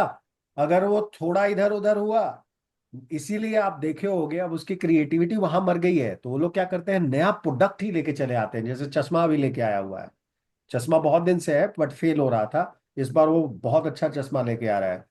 Okay, so you will see that will be the game changer for that. Watch उसकी वॉच, सेचुरेशन. याद है वॉच आया, पहले आईपॉड आया, फिर आईफोन आया, फिर आईपैड आया, सब फिर जमा हो गए हैं कबाड़ में, अभी ढूंढिए ना, छोटे छोटे एयर आईपॉड, फिर एयरपॉड, सब जमा हुए हैं घर में, छोटे छोटे mobile. It's a garbage, it's garbage हो गए. ई वेस्ट विच वी, समझ नहीं आ रहा मैं आईपॉड का करूंगी क्या, उसके चार्जिंग स्टेशन का, सब निकल निकल के आ रहे हैं कहीं हर कहीं एक से. दिन वो चेंज कर देता है चार्जिंग स्टेशन, अभी इससे करो तो अभी उससे करो, अभी अब यू सी ड्राइव से करो, ई ड्राइव से करो, तो यूरोप ने उसकी वाट लगाई है. Then they have come to now USB 3. Okay, क्या बोलते हैं उसको, C drive, C pin, C section पता नहीं क्या. जो भी है. Ramesh ji, did we answer your query, can we go next, और you have some? Sure. Yeah, I will go more into that. Yeah. Okay. So ESG integration in fixed income. So this part is equity is finished. Now we are going into fixed income. Now fixed income versus equity में जो differentiation है वो priority basis पे है. क्या है priority? दोनों की प्रायोरिटी अलग अलग है. फिक्स्ड इनकम हमेशा एक आपके ऊपर ऑब्लिगेशन है, और पर मंथ उसको सब, मतलब एक पर्टिकुलर पीरियड पे it wants a return back. Equity में ऐसा नहीं है. इक्विटी में it will wait till the time your dividend is declared. Clear? So that difference you should always consider. Fixed income investor emphasize on downside protection, कि भाई bankrupt नहीं होना. Bankrupt हो गए तो ये सब मेरे covenants हैं, you have to pay against it. Anchika knows it very well. I hope Anchika will do one case study. Anchika, क्या आप कौन सा केस स्टडी करने वाले हो? आप फिक्स इनकम पे करो. She comes from that background, so she should be talking about it, I believe. Anyway, I think she is in office. Okay. Now, greater focus on balance sheet strength is for fixed income, and better focus on growth, exceptional, rate of cash flow increase, etc. will be focus of focus of equity. ठीक है. Second, unique feature of bond which affects the ESG analysis itself. What is that feature? So bond involved wider issuer base. Issuer base wider होता है, मतलब क्या होता है, उसमें seniority होती है, डिफरेंट ट्रांचे होते हैं. अभी ये सब अगेन टेक्निकल टर्म्स हैं Rajni ji, don't get bog down, just read it and you will understand. ठीक है. किसी में आपका एसेट में पहला कॉल हो सकता है, किसी में आपका नहीं होता है. बोर्ड में जैसे आप देखोगे उससे रिलेट करना, it will become easier for you. कुछ ऐसे डेटर होंगे कि वो लिख देते हैं अपने कोवेनेंट में, किसी को पैसा देने के पहले मुझे पैसा देना चाहिए, तभी मैं इस रेट पे आपको इतना अमाउंट देने के लिए रेडी हूँ, loan. Right, and board approve करती है, ठीक है भाई तू ही ले लेना पैसा, मैं बैंकरप्ट थोड़ी होने वाला हूँ, कोई फर्क नहीं पड़ता. Right. So that is called seniority of the capital structure which you give to certain people. And of course, it has a finite maturity. At some point in time, either bullet payment or by, reducing balance, you have to pay out your debt or bonds. Interest and principal payments are scheduled and it is visible for both party. कब मुझे पैसा देना है as a company और कब उसने लेना है, दोनों को मालूम होता है, तो थोड़ी सर्टेनिटी उससे भी आती है. रजनी जी, अगर मैं बोलता कि 11,000 ना लेके हर एक साल आप मेरे से 4-4 हजार रुपए ले लो, आप ले लेते ना, जरूर मान जाऊंगी, थोड़ा सा इनकरेजिंग तो होता. सो मान जाऊंगी. that is the advantage of bond.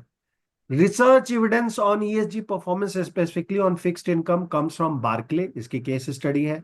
Shown higher ESG rated bonds outperformed low ESG rated bond. ये पूरा स्टैटिस्टिक्स है, प्रूवन है, और नेक्स्ट स्लाइड में हम लोग उसको देखेंगे भी. इसीलिए हमेशा बोलता हूं कि हमेशा ESG ओरिएंटेड स्टॉक में ही आप इन्वेस्ट करो. आप कुछ भी बोल के करो, आप बोलो कि यूनिलीवर मुझे स्टेबल कंपनी लगती है इसलिए मैं इन्वेस्ट कर रहा हूं, लेकिन एक्चुअल में Unilever is that company which is producing report sustainable living since 2015. कर रहा है कि नहीं कर रहा है, तो ऑटोमेटिकली वो स्टेबल ही रहेगा ना, क्योंकि वो ESG फॉलो कर रहा है. हम उसको नहीं देख रहे हैं, हम देख रहे हैं कि नहीं मेरे हाथ में डेली उसका लाइफ बॉय सोप आता है, that's why I am investing, but the reasons are different. So Barclays ने 2018 में स्टडी किया था, जिसका आपको नेक्स्ट स्लाइड पे मैं नंबर्स दिखा दूंगा. Based on data of MSCI and Sust Analytics, also they have proven since 2019 to 2018 का डेटा, वो भी नेक्स्ट स्लाइड पे आप देख लेना, कि हमेशा ESG परफॉर्मेंस और बॉन्ड्स के ज्यादा रहे हैं जो ESG लिंक्ड है. ठीक है, यील्ड उसमें ज्यादा रही है. जैसे रियल एस्टेट में इन्वेस्ट करते हैं तो हम लोग यील्ड देखते हैं ना, रेंट कितना मिल रहा है, हर एक महीना मिलता है, बट कैसे अप्रिसिएट हो रहा है, कौन सी लोकेलिटी में, तो उसको हम लोग यील्ड बोलते हैं. सिमिलरली बॉन्ड में भी यील्ड देखा जाता है, यील्ड टू मैच्योरिटी देखी जाती है. अगेन ये सब मुझे लगता था कि अंशिका ने इस पे करना चाहिए एक प्रेजेंटेशन, और I will tell her to do it. पता नहीं क्यों अनम्यूट नहीं कर रही है. बिजी होगी सर, ऑफिस में रहने से दिक्कत होती है बच्चे. आइए, डिफरेंट अभी सेंटिमेंट्स भी के काम अपना काम है ना पोक करते रहने का. वो चैट में डाल रही है. ओके ओके, 3-4 चैट डाल चुकी है, मैंने बोल देखा. सकती है ना सबके सामने. Right sir, company size growth rate, अच्छे वो लिख रही है. Okay okay okay, Ramesh ji ने हेलो लिखा है सबको. Mature company should have a stable and low low growth rate. Yes, absolutely correct. Startup companies will having a higher growth can't rate. see this chart sir, sorry. ये charts हम देख नहीं पा रहे हैं, आपने ब्लॉक Oh, okay, okay, किया. okay. Directly it has come to me. But I'm just reading out for everyone to know. Yes, Is yes. my understanding correct? Yes, your understanding is correct. Okay, office is saying. Now, so are you doing which case study? Tell us in the group, please. Okay, so we will have 5 people to present tomorrow. I'm not going to speak apart from that model. It is on Thursday, sir. हाँ वही Thursday, sorry. सबको लेकिन कल लगना चाहिए ना, तो prepare करेंगे. Okay, now evolving ESG integration approaches. Portfolio managers now use proprietary ESG scores combining multiple data sources. ठीक है, एक डेटा सोर्स से कोई काम नहीं कर रहा, उनको मल्टीपल डेटा सोर्स लगते हैं और तब वो डिसाइड करते हैं. ठीक है, pick something in fixed income. Because you have worked in India Bulls, etc., I think you are the right person to pick something there and bring in your expertise. Now, second is ESG risk is tracked from issuer level to portfolio level to improving decision making. ESG and credit risks signals also are nowadays very important. What are those signals? कोई penalty आई है क्या? For example, Volkswagen emission scandal is a penalty. आपने करा था wire card का fraud, penalty. impacted the CDS spread, ये impact करता है CDS स्प्रेड पे specifically, and credit default spread बोलते हैं. ठीक है, In fact, Volkswagen has got another risk.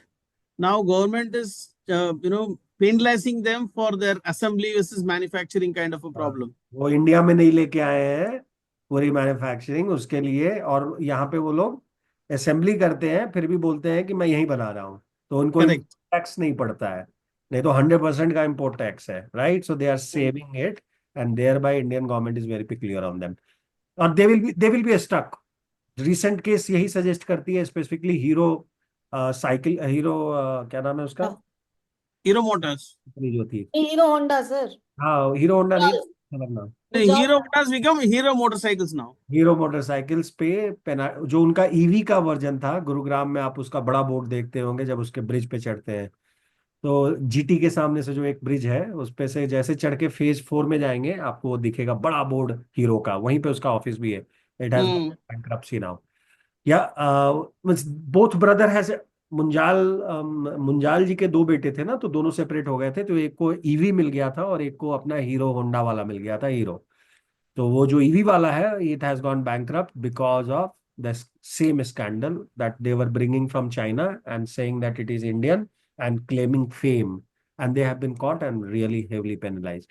Now, delay in pricing has to be seen because of these events, and they really dictate a lot of term. This is that graph which I said shows from Barclays and as well as another analysis which has been done on the cumulative level of bonds, different bonds, and US investment grade bond and UK और European investment grade bond का एक analysis दिया हुआ है। आप देखोगे कि हमेशा वो आउट परफॉर्म करे जहां भी ईएसजी बेस्ड ओरिएंटेशन लगा हुआ है। Now, ESG integration in sovereign and investment grade fixed income, which is the previous slide का डिस्कशन है, उस पे एक डिटेल एनालिसिस आपको समझना है। What is that? Sovereign bonds are those bond which is issued by government. जैसे RBI का आपको मिल जाएगा। सोवरेन गोल्ड आपने सुना होगा। How many of you have heard SGBs? Gold हाँ, bonds are there, no? हाँ, तो वो रजनी जी ने सुना है, राइट? सब लिया हुआ है ना सर, मेरे पास है। अरे क्या बात है, बहुत बढ़िया है, बांट दीजिएगा सब में। ओके, नाउ वैसे ही वो लोग का बॉन्ड भी है, तो वो लोग हमेशा बॉन्ड लेके आते हैं। Of course not for normal people, because एक बॉन्ड का प्राइस एक, जैसे कैनरा बैंक का भी लेके आया था, 1 करोड़ रुपया एक बॉन्ड है। तो वो नॉर्मल के लिए नहीं है, HNIs एंड इंस्टीट्यूशनल इन्वेस्टर के लिए है। सो वो बॉन्ड सारे सोवरेन बॉन्ड हो गए। और दूसरा इन्वेस्टमेंट ग्रेड फिक्स बॉन्ड्स, जैसे गवर्नमेंट के कैनरा बैंक ने लॉन्च किया है। कैनरा बैंक का 81 बॉन्ड एक आया हुआ है, उसको चेक करिएगा। And this is in the pretext where a very big company which has gone bankrupt and not returned even principal of 81 bond, right? याद रखिएगा, सर्च करिएगा गूगल पे। एक बहुत बड़ी कंपनी वर्ल्ड की बैंकरप्ट होने के कगार पे आई थी, and they have not return money for the 81 bond guys, right? वो ट्रांचे नंबर 1 है बाय द वे, ठीक है, लेकिन वो परपेचुअल टाइप होता है, मतलब उसमें आपको प्रिंसिपल नहीं दिया जाना होता है एनीवे, आपको हमेशा उसका रिटर्न ही मिलेगा। आपने खरीद लिया और जनरेशन तक आपको उसके पैसे रिटर्न में मिलते हैं, परपेचुअल बॉन्ड बोलते हैं। वो 81 था। एक कंपनी ऑलरेडी मैसिव लॉस करके डिफॉल्ट होके पैसा रिटर्न नहीं किया है वर्ल्ड में, उसके बाद भी कैनरा बैंक ने लॉन्च किया and it has sold really well, Indian government. Okay, so these two things you should be knowing and knowing about and understanding about. Now, investor क्या करेंगे यहाँ पे? वो लोग देखते हैं कि ये कंपनी के पास कितना क्लाइमेट रिस्क का इंपैक्ट आ सकता है, या ये गवर्नमेंट के पास क्लाइमेट रिस्क। अब मेडागास्कर में जाके मैं अगर कोई गवर्नमेंट वहां की बॉन्ड भी लॉन्च करे, तो आपको मालूम है ना, Madagascar is most expose now because सबसे ज्यादा ग्रीनरी है, एनिमल्स हैं, डिफरेंट स्पीसीज हैं, but because of America, China polluting the world, climate impact उन पे सबसे ज्यादा पड़ने वाला है। Another example was one that Haiti अगर आपने सुना है, हेती करके एक कंट्री है, वो just 4 year ago wipe out हो गई थी पूरी एज ए कंट्री। पूरा इंफ्रास्ट्रक्चर उनका बर्बाद हो गया। कितने लोगों ने ये स्टोरी सुना हुआ है? कंट्री, हाँ, one country heard, I read in the newspaper, a country wiped out करके एक आया था किसी में ये ड्राउट नहीं था ये, तो इनका ये था, मुझे लगता है, क्या नाम है उसका, सुनामी, क्या सुनामी नहीं बोलते उसको, it's a Latin American country again. Ramesh ji must be knowing, AT&T का वहां पे होगा कुछ ना कुछ तो। Sir, Haiti, HAITI, Haiti. It's a country in Latin America, I believe, which had a tsunami. I think America में क्या आता है हमेशा? स्टॉर्म आता है, राइट? ट्रॉपिकल स्टॉर्म नहीं, ट्रॉपिकल स्टॉर्म से hurricanes. हरिकेन। हरिकेन। हैती में हरिकेन की वजह से पूरी कंट्री वाइप आउट होने को आ गई थी, जबकि उसकी कोई गलती ही नहीं है भाई। छोटी सी कंट्री है, क्या इमिशन करती होगी, कोई उतना बड़ा डेवलपमेंट भी नहीं है, but they were about to completely raze from wipe out. ऐसा एक और कंट्री है जिसके साथ ऐसा चल रहा है, जो वाइप आउट होने के कगार पे है, मतलब वो तो सिंक हो रही है, लिटरली सिंक हो रही है, छोटी सी कंट्री है। So these are the cases which we have to consider for that country bond. Are you with me? इसलिए मैंने आपको एग्जांपल दिया कि ऐसा भी हो सकता है, बांग्लादेश का भी साथ भी हो सकता है। पता चला इंडिया ही, मतलब करना ही चाहिए ना। तुम चाइना को सब कुछ बेच दोगे, पोर्ट वोट, तो कल तो हमारे घर में आ जाएगा वो। तुम बोलते हो कि मतलब अगेन पॉलिटिकल नहीं है, this is nationalistic point, that's why I am talking. You are saying that you will crush my that small pass of Sikkim, right? You can't talk like that. Correct और रॉन्ग? आप हमारे साथ रहते हो, neighbour हो, अच्छे से बिहेव करो भाई. नेबर को मतलब नेबर के साथ ग्रो करना चाहिए ना, डिप्लीट नहीं करना चाहिए. सो पॉइंट ये है कि कल वो कंट्री ना बचे तो उसका बॉन्ड बचेगा क्या? यूनुस जी वो पूरी कंट्री को लेके ही चले जाए तो उसका बॉन्ड का क्या वैल्यू है? So that is how you should be looking into political, these are governance issue. अब वहां का गवर्नेंस इज पॉलिटिक्स, कंट्री का गवर्नेंस मतलब क्या? पॉलिटिक्स. अगर अच्छा पॉलिटिक्स है तो गवर्नेंस अच्छा है उस कंट्री का, नहीं तो सोवेनियर बॉन्ड पे आपको प्रॉब्लम आ सकती है. That is why ESG is important even at government level. Hmm, How many of you at least understood? I do not want you to agree. This is my personal opinion. Okay. So corruption, freedom of expression, education, climate risk, all this can become a part of freedom of expression on the account of somebody getting killed is not right. Pahalgam में war हो रहा है और आप freedom of expression के लिए live telecast कर दो तो जेल जाना ही पड़ेगा, और आज कितने लोग जेल में हमें मालूम है. राइट और रॉन्ग? सो वो सब भी आपको ध्यान रखना है, and then still your governance should be strong. Second, political and governance risk has long been a part of सोवेनियर analysis and it will be there for long as well. या आप अलग कर ही नहीं सकते हो दोनों. ठीक है. Even before ESG was not there, this was a risk for sovereign bonds. Environmental risk are newer challenge. ठीक है, गवर्नेंस तो पुराना है सोवेरेन बॉन्ड के साथ, but environmental risk is very new, and I have given you the example, right? Environmental like climate change are increasingly integrated in sovereign bond need to be seen. Low probability, high impact events like natural disaster, analytical difficulty, but materiality important. अब मैंने कल बोला कि आसाम का मैं bond लेके आना चाहता हूँ. ग्लोफ event, how many of you read it by the way? ग्लोफ event assignment दिया था ना सुबोध जी, आपने उस पर डिस्कशन भी किया था. GLOF is a event in the Sikkim ना, हमारे जब या वो पढ़ा है ना हमने, नॉर्थ ईस्ट में हुआ वही ना सर. ओके, तो अगर सिक्किम ने डिसाइड किया कल बॉन्ड लेके आने के लिए, म्यूनिस बॉन्ड उसको बोलते हैं, म्यूनिसपैलिटी वहां की डिसाइड करेगी या स्टेट डिसाइड करेगा, मसाला बॉन्ड बोलेंगे उसको, कि मैं इंडियन करेंसी में बॉन्ड लेके आना चाहता हूं, will you not be considering this natural disaster event, ग्लोफ event? ये रेकर हो सकता है. करोगे कि नहीं करोगे आप अपने एनालिसिस में? होगा ना. ग्लोफ तो अब रिकरिंग फीचर है. रिकरिंग है, वो पढ़ा है हमने. सो हम क्या करेंगे, रिस्क प्रीमियम में उसका एक नंबर डाल देंगे, परसेंटेज, या तो डिस्काउंट रेट बढ़ा देंगे या रेवेन्यू का ग्रोथ कम कर देंगे, क्योंकि हर एक साल उनको रिपेयर करना पड़ेगा डैम. करेक्ट सुबोध जी? ग्लोव इवेंट में यही हुआ. Yes yes yes yes. So this is how you integrate. Clear? With good examples. Now, ASCOR framework is that framework which generally people are using for sovereign ESG disclosure. ASCOR stands for Assessing Sovereign Climate Related Opportunity and Risk. Clear है? ASCOR is an acronym for Assessing Sovereign Climate Related Opportunity and Risk. Opportunity risk तो भूलोगे नहीं आप कभी भी. Instead of ESG we are saying climate related. और किसके लिए कर रहे हैं? तो सॉवरेन बॉन्ड के लिए कर रहे हैं, इसलिए असेसिंग सॉवरेन.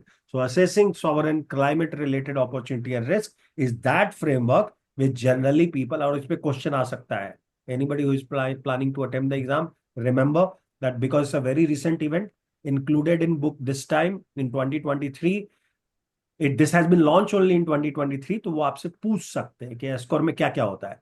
तो अगर डिफिनीशन भी मालूम हुआ तो आप कुछ ना कुछ रिलेट कर लोगे. बट इसमें होता क्या है मैं क्विकली बता देता हूँ. It is developed by asset owners like equity guy, debt guy, alternative investment guy. They have decided to create a standardized framework like GRI etcetera, so that they can assess the actual event impact. ठीक है. इसमें London stock exchange भी involve था ये जब develop किया गया है framework. Clear? Initial roll out 25 pilot country में हो चुकी है जो बुक बताती है. उसके अलावा क्या हुआ है हमें नहीं मालूम, और मालूम करना भी नहीं है. ठीक है. Sovereign ESG integration faces a greater subjectivity now, more subjective than the corporate ESG analysis due to limited disclosure. Problem कहाँ है? गवर्नमेंट ज्यादा बताती नहीं है. आप समझ लो जो समझना है. वो बोलेगी क्या कि मेरे यहाँ मैंने पाकिस्तान के आतंकवादियों को रखने का ठेका लेके रखा हुआ है? कोई नहीं बोलता है. लेकिन इंडिया ने डिसाइड किया है कि अगर आतंकवादी आपके कंट्री से आ रहे हैं तो ये country, that country will be equally responsible. We will not differentiate between a terrorist and the country who is hosting them. Correct और रॉन्ग, ये इंडिया का स्टांस है. तो अभी इसको आप अकाउंट करना चाहते हो, नहीं अकाउंट करना चाहते हो, आपकी मर्जी है. और ट्रबल यही होगा कि कभी ऑफिशियल स्टांस में ये नहीं दिखेगा. क्लियर? होस्टिंग कंट्री भी नहीं बताने वाली और जो इम्पोज कर रही है वो भी आपको बता के तो देने वाली नहीं हो. जिस दिन अटैक करना होगा करेंगे दोनों country. Municipal bonds mirrors the sovereign bond. ESG consideration already I have explain you. Munis bond Sikkim offer कर सकती है. मसाला बॉन्ड केरला ने ऑफर किया था first time in India. Okay, masala bond बोलते हैं उसको. मसाला बॉन्ड मतलब वो इंडियन करेंसी बॉन्ड फॉरेन में इशू हुआ तो मसाला बॉन्ड बोलेंगे, क्योंकि मुंबई के भी म्यूनिसिपल बॉन्ड्स आए थे ना सर? मुंबई के म्यूनिसिपल तो वो लोग म्यूनिस बोलते हैं. अगर महानगर निगम का है तो म्यूनिस होगा. म्यूनिसिपैलिटी महापालिका ने किया होगा तो म्यूनिसिपैलिटी होगा. लेकिन state bond will be Maharashtra state bond हो सकता है, जैसे कि केरला ने किया था. बहुत फेमस उनका बॉन्ड है मसाला बॉन्ड. ठीक है. Okay, so municipal and sovereign bonds are similar to that. Now ESG integration in credit sensitive fixed income. अब ये क्या बात कर रहा हूं मैं, नया बात. तो सोवरेन बॉन्ड बॉन्ड आप समझ गए, बहुत स्ट्रांग होगा, सेंसिटिविटी कम होगी क्योंकि गवर्नमेंट बैक कर रही है, राइट. सेंसिटिव में कौन होगा? जो कंपनी खुली है और वो बहुत सेंसिटिव है. मतलब क्या कि वो हाई ग्रोथ में है या डिस्ट्रप्शन झेलने वाली है, एक्सेट्रा एक्सेट्रा. रमेश जी ने ऑलरेडी डिस्कस कर लिया. तो ESG risk in such kind of fixed income instrument will be differing. इसीलिए आपने सुना होगा कि इंडिया बुल्स जहां अंशिका काम कर चुकी है उसके बॉन्ड्स के दाम बहुत ज्यादा बढ़ गए. मतलब उसमें बहुत ज्यादा आपको कूपन मिल रहा था. I don't know what is the coupon currently. Anybody can search, please search. Very huge amount of coupon they are ready to give you. Stock से भी ज्यादा, कुछ 15% तक गया है आई बिलीव. 20% भी लोग देते हैं कॉर्पोरेट बॉन्ड में. क्यों? क्योंकि उनको मालूम है कि मेरी कंपनी की स्टेबिलिटी स्टेक पे है and I have no other option than going for a bond. कोई मेरे में इन्वेस्ट नहीं करने वाला, बैंक भी लोन नहीं देने वाली, तो better go for a bond जहां पे एटलीस्ट पुश फैक्टर कम है, पुल फैक्टर ज्यादा है. And even though I commit them 20% and if I go bankrupt, they will go bankrupt too with me. That is the relaxation people get and they go for such kind of credit sensitive fixed incomes. Okay. Multiple level पे हो सकता है. Credit risk issuer level पे हो सकता है, industry level पे हो सकता है, ज्योग्राफिक लेवल पे हो सकता है. अगर पाकिस्तान में भी कोई बॉन्ड इशू कर रहा होगा उसको वो भी कंसिडर करना है. बांग्लादेश में कर रहा होगा, करना ही पड़ेगा आपको, राइट. कल सप्लाई चेन ही आपका चैलेंज होने वाला है. So industry level ESG risk में आप कंसीडर करोगे क्या क्या? तो आप ESG link issues like regulatory changes, carbon tax on you through CBAM etcetera या carbon exposure, tech disruption in your country और internationally will be that part of industry level ESG risk analysis which you will be doing. Issuer based में क्या है? Governance, regulatory compliance, balance sheet health and brand reputation will be consider. मतलब ये company level की बात कर रहा हूं मैं. जो इश्यू करते हैं बॉन्ड उनको इशुअर बोलते हैं. Volkswagen emission scandal led a sustained increase in bond yield reflecting credit concern for Volkswagen. और Volkswagen ही सफर नहीं किया था, पूरी कि पूरी वर्ल्ड सफर कर रही थी क्योंकि एक मैसिव कंपनी पे ट्रबल आया हुआ था. मतलब बंद होगी कि चालू रहेगी किसी को मालूम ही नहीं था. बैंक्रप्सी को तो वो नहीं जा सकती है और वो इतनी बड़ी ब्रांड है वॉल्क्सवैगन. मतलब पोर्श आपने सुना होगा, वो ब्रांड से लेके I I don't know how many brands they are carrying, large ones. बहुत सारे ब्रांड है, Subaru, you name it, there are several brands which they own. Stellantis भी वैसे ही कंपनी है, क्राइसलर वाली. उसके पास भी कितने ब्रांड है उनको ही नहीं मालूम है. ठीक है. और हमें भी नहीं मालूम होता. कभी कभी हमें लगता है कि ये एक ही तो कंपनी है, वॉल्क्सवैगन मतलब वॉल्क्सवैगन की car, right. But they have several, और सारे नाम बड़े बड़े वो लोग के पास थे. तो अगर बैंक्रप्सी को जाती है तो आप समझ रहे हो कितना बड़ा नेटवर्क चेन ऑफ इवेंट हो सकता था, domino effect. I can understand. Okay. Geographic level, of course, I have already explained, and market predictability of ESG event. Some ESG related credit risks, like Volkswagen case kind of stuff, may be easily foreseeable, highlighting the limit of current market reduction mechanism. So they challenge your sanctity as well. ठीक है। Credit rating में हमेशा याद रखिएगा कि CRAs और credit rating agency अब shift कर रहे हैं ईएसजी इंटीग्रेशन के लिए, क्योंकि they know without these I am actually exposing my bond holders और the people who trust us.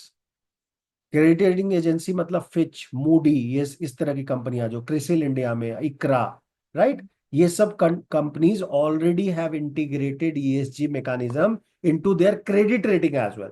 Not only in the ESG rating, they are also considering few part of those ESG matrices into their credit rating. CRAs or credit rating agencies now assesses ESG risks and company responses around it.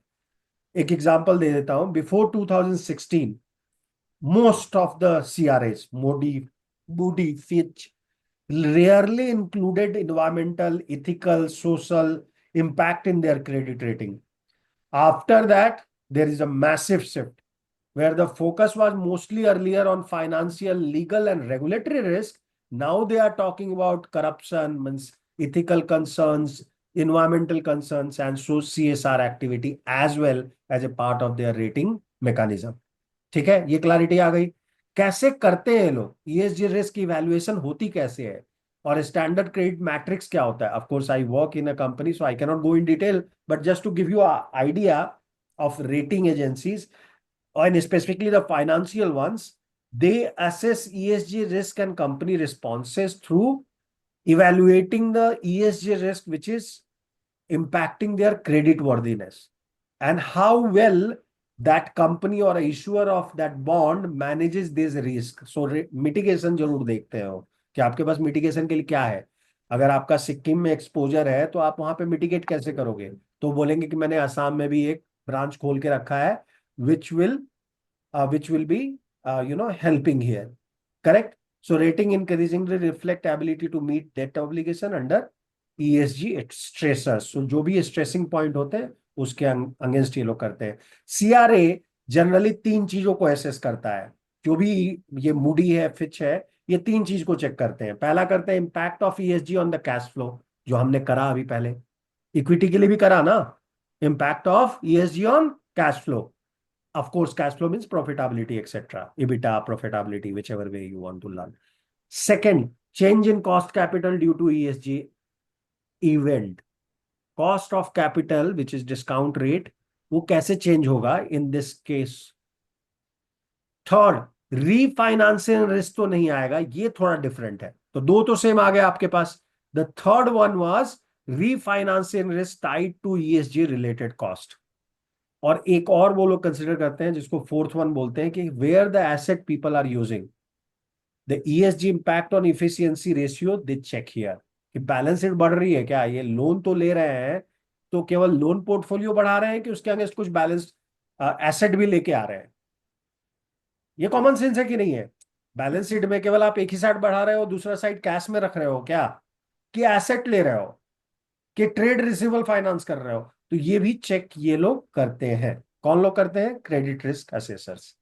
Role of credit rating in investment banking is mostly related to how the investor is going to use the rating which these guys are providing in order to reflect in the price, trade and the mandate. Like high bond में क्या करने वाले हो, पैसा लेके करेंगे क्या, वो एक चीज जरूर देखते हैं credit rate before they give you the rating.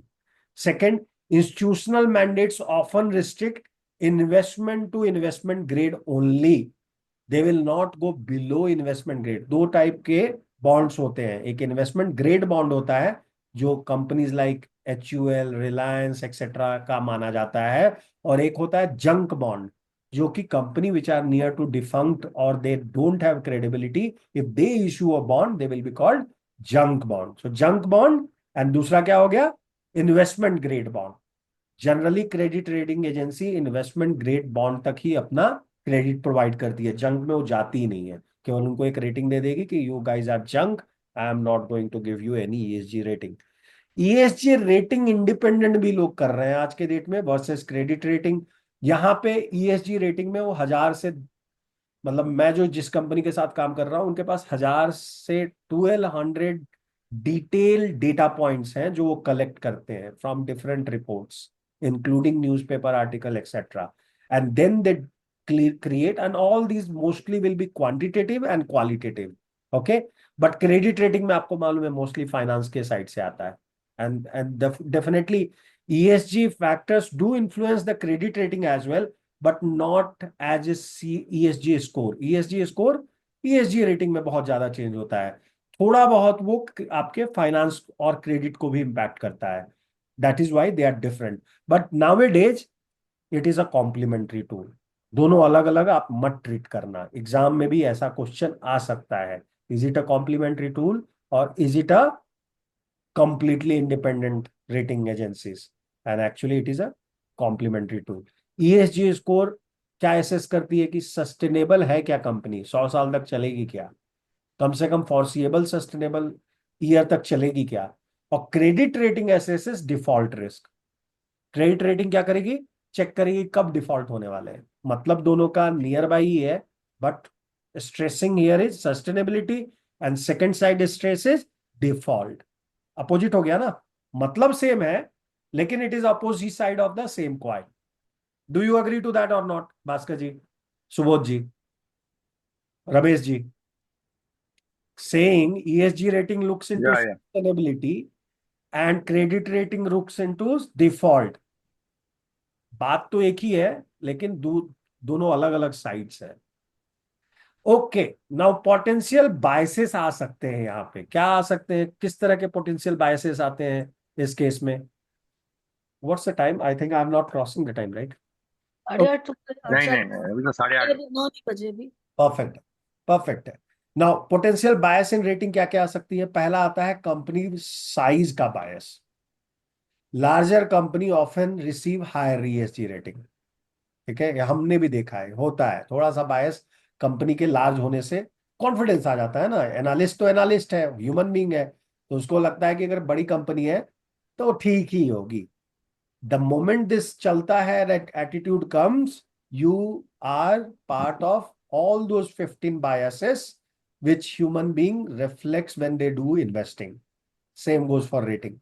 ठीक है, cognitive biased है और behavior bias है. दो तरह के bias होते हैं और उसमें different types होते हैं. जो 15 तरह के biases, herd bias है, herd mentality बोलते हैं ना हम लोग, सब कोई चल रहा है इस डायरेक्शन में तो हम भी उसी डायरेक्शन में जाएंगे. एक बड़ा अच्छा नेशनल ज्योग्राफिक का वीडियो है, थोड़ा ओल्ड है, टाइम मिलेगा तो कहीं वॉच करिएगा. उन्होंने रिकॉर्ड करा था एक यूनिक इवेंट. वो इवेंट ऐसा था, लेम्यून्स थे. लेम्यून्स हमें तो उतना हम जानते नहीं, हम तो माउस जानते हैं, राइट? बट लेम्यून्स बड़े होते हैं, थोड़ा ज्यादा बड़े होते हैं, माउस टाइप होते हैं बट बड़े होते हैं. लेम्यून्स, एक herd of lemmings were jumping from the cliff to river. They recorded this event and it became a very good research topic across world, right? वो क्या देख रहे थे कि सारे लेम्यूंग आ रहे हैं और कूदते चले जा रहे हैं मैसिव अमाउंट में. लोग गेस ही नहीं कर पाए ऐसा हुआ क्यों, ये लेम्यूंग सुसाइड क्यों कर रहे हैं. आप समझ रहे हो? दिख रहा है कि after a point they are falling, but none of them stopped, all of them keep on doing. And by the way, animal में जितना सर्वाइवल इंस्टिंक्ट है, हमारे में उतना होता नहीं है, क्योंकि हम लोग कंडीशन हो जाते हैं, right? Over a period, thousands of years, crore of years, human being has been conditioned. So we behave little differently on survival instinct, and we have flight and fight instinct more. Same goes to animal as well, but they have more. They know where is the real threat. आपने सुना होगा भूकंप आने के पहले गाय, कुत्ते, they are very sensitive. They will start shouting. वो सुना है कि नहीं सुना है मालूम नहीं आप लोगों के बारे में, right? Certain animals, they react before even the event happened. But this event was quite a phenomena in history. In 80s या 90s में रिकॉर्ड किया गया था. What was that mentality? Later on people felt, कोई आज तक reason नहीं बता पाया. This is why this is very important to learn, right? Reason नहीं बता पाया, बट ये बोलते हैं कि हर्ड मेंटालिटी का पार्ट है वो, कि वो जा रहा था, वो कूद रहा होगा, हो सकता है जन्नत उसको मिल रही होगी, सब कूद रहे थे उसके साथ. Nobody even they have that instinct, but nobody cared about it, right? Not a single lemming thought that एक बार देख के, रुक के, सोच के फिर कूदते हैं. Of course they are not human beings. Okay, so these are the biases which will play in the larger role. and these are the greater resources for non-financial disclosure we should be considering. ESG rating models may be designed for large firms independently, comparing them less applicable to smaller companies. So smart ESG rating providers have understood these biases and they have designed a specific kind of indicators for large companies. So the biases doesn't kick in. They will ask a different kind of question to analyst. So analysts try to find that particular question ka answer rather than getting influenced by that company. Good, beautiful, colorful, lot of text document. Reliance Industry का हमने देखा है. Geographical, which is very good one. Geographical bias is another one, right? Companies in particular region with stringent reporting requirement or a specific culture factor like high unionization in Europe tend to score better. हमें लगता है कि उस जब union वहां पे इतना अच्छा है, यूनियन बोर्ड को, वहां दो तरह के बोर्ड होते हैं, हमने चैप्टर नंबर 4 में पढ़ा है, 5 में पढ़ा है, राइट? गवर्नेंस में यूरोप का पढ़ा है ना, यूरोप ऑस्ट्रेलिया में जापान में 2 बोर्ड होते हैं, एक लेबर यूनियन के थ्रू आती है, एक फाउंडर का रहता है। सुपरवाइजर्स याद करिएगा, जाके चेक करिएगा प्लीज। सुपरवाइजर्स का होता है बोर्ड सर। हाँ, तो फिर क्या होता है ना, लोगों को लगता है यहाँ पे तो यूनियन को सपोर्ट है, तो सोशल तो ये लोग हैं ही, तो उनको रेटिंग ज्यादा मिल जाएगी। ऐसा होता है based on the reason. America में तो वहां पे बहुत अच्छे अच्छे रेगुलेशंस आते हैं, सार्बन है, डॉट फ्रैंक है, चाइल्ड लेबर अलाउड नहीं है डॉट फ्रैंक में, तो वहां की कंपनियां बहुत ऑनेस्ट होंगी। आप जाओगे चेक करोगे सारे, वो क्या नाम है, Swarovski, right, that diamond company, हाँ, they were stuck with child labor cases in Sudan, और मतलब अफ्रीकन कंट्री में। क्लोथिंग कंपनी के साथ सिमिलर हुआ, बांग्लादेश में they were stuck। रजनी जी ने उस पर प्रेजेंटेशन भी करा है। तो पॉइंट ये है कि ज्योग्राफिकल बायसेस भी होते हैं जो हमें मालूम होने चाहिए।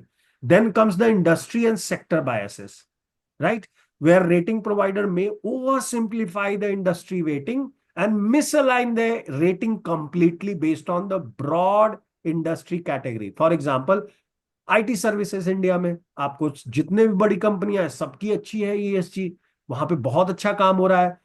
तब तक हमें मालूम चलता है TCS में बहुत बड़ा फ्रॉड हो रहा था, रिक्रूटमेंट वहां ट्रांसपेरेंट ही नहीं थी, सारे रिक्रूटमेंट एजेंट उनके अपने खुद के थे। We learn that, right, not very old scenario, 2024 only we learn. तो ये बायस ही था ना कि भैया टाटा की कंपनी है, इंडिपेंडेंट, टाटा की फैमिली भी नहीं है उसमें, चंद्रशेखर जी है, सेम आदमी who is a chairman here is now chairing the Tata trust, so this company cannot have anything wrong, right? That's the assumption we make. And the moment you make an assumption, your bias kicks in and you think the industry is good, company family is good, and thereby this company also will be good. This can unfairly give an advantage or disadvantage to certain company in a certain industry. So be careful. Diamond में, blood diamond we know is a massive issue. So कहीं भी diamond की factory लगने दो, बोलेंगे कुछ ना कुछ तो ये धंधा कर ही रहा है, राइट? कुछ ना कुछ फर्जरी किया ही होगा, या तो इसने ब्लड डायमंड किसी को मार के लेके आया होगा, या means we have connotations, correct और wrong, that is wrong, stereotyping is wrong, don't do it, specific when it comes to industry, geography and company. Industry specific assessment bias भी किक इन कर सकता है। फॉर एग्जाम्पल, टेक्नोलॉजी इंडस्ट्री में you may evaluate differently with a lens because you see as a service in growth terms, in value investing style terms, and that can cause inconsistency. Bias impact on rating fairness also can come. These biases can distort the true ESG performance and affect investment decision, highlighting there is a need for a more nuanced rating framework, and we have to find a common ground. And just now, Subodh ji has done a very good job by posting one graph showing that there is one guy who is becoming that star in the sky, right? Which is that guy? Which is that framework, Subodh ji? ISSB? ISSB, which is bringing IFRS S1 and S2. Yeah, because they लेकिन IR बाकी है ना अभी, international हो गया है, reporting framework is not still merge. हो गया, वो हो गया, ऑलरेडी मर्ज हो गया। पहले तो VRF एंड IR ही मर्ज हुए ना, उसके बाद अच्छा, IR is merged with VFI. Okay, okay. हाँ VRF के साथ हुआ है। उसका एक ग्राफ है मेरे पास, मैंने GRI कोर्स में दिखाया हुआ है, मैं आपको भेज दूंगा वो भी additionally. Anyway, let's come to last story. We started with a story, we'll end with a story. The story is about green bond, and a green bond of a company which is massively done well. So this story is set in the premise of Apple, which is powering now greener future and green bonds both together. Yeah, it doesn't mean they are very green. Okay, I'm not saying it's the most greenest company on the earth. I'm just giving you a story around it. Okay, so imagine that you are that Tim Cook or CFO Indian origin. आप हम सब origin है ना, India के लोग हैं, तो हम एटलीस्ट क्या नाम है उनका, CFO of Apple, famous guy from Delhi, कुछ नाम उनका वैसे ही पंजाबी टाइप ही है, very famous guy. Right now he is in limelight because he became CFO there. Talreja या तनेजा कुछ ऐसा नाम है, I am forgetting his name.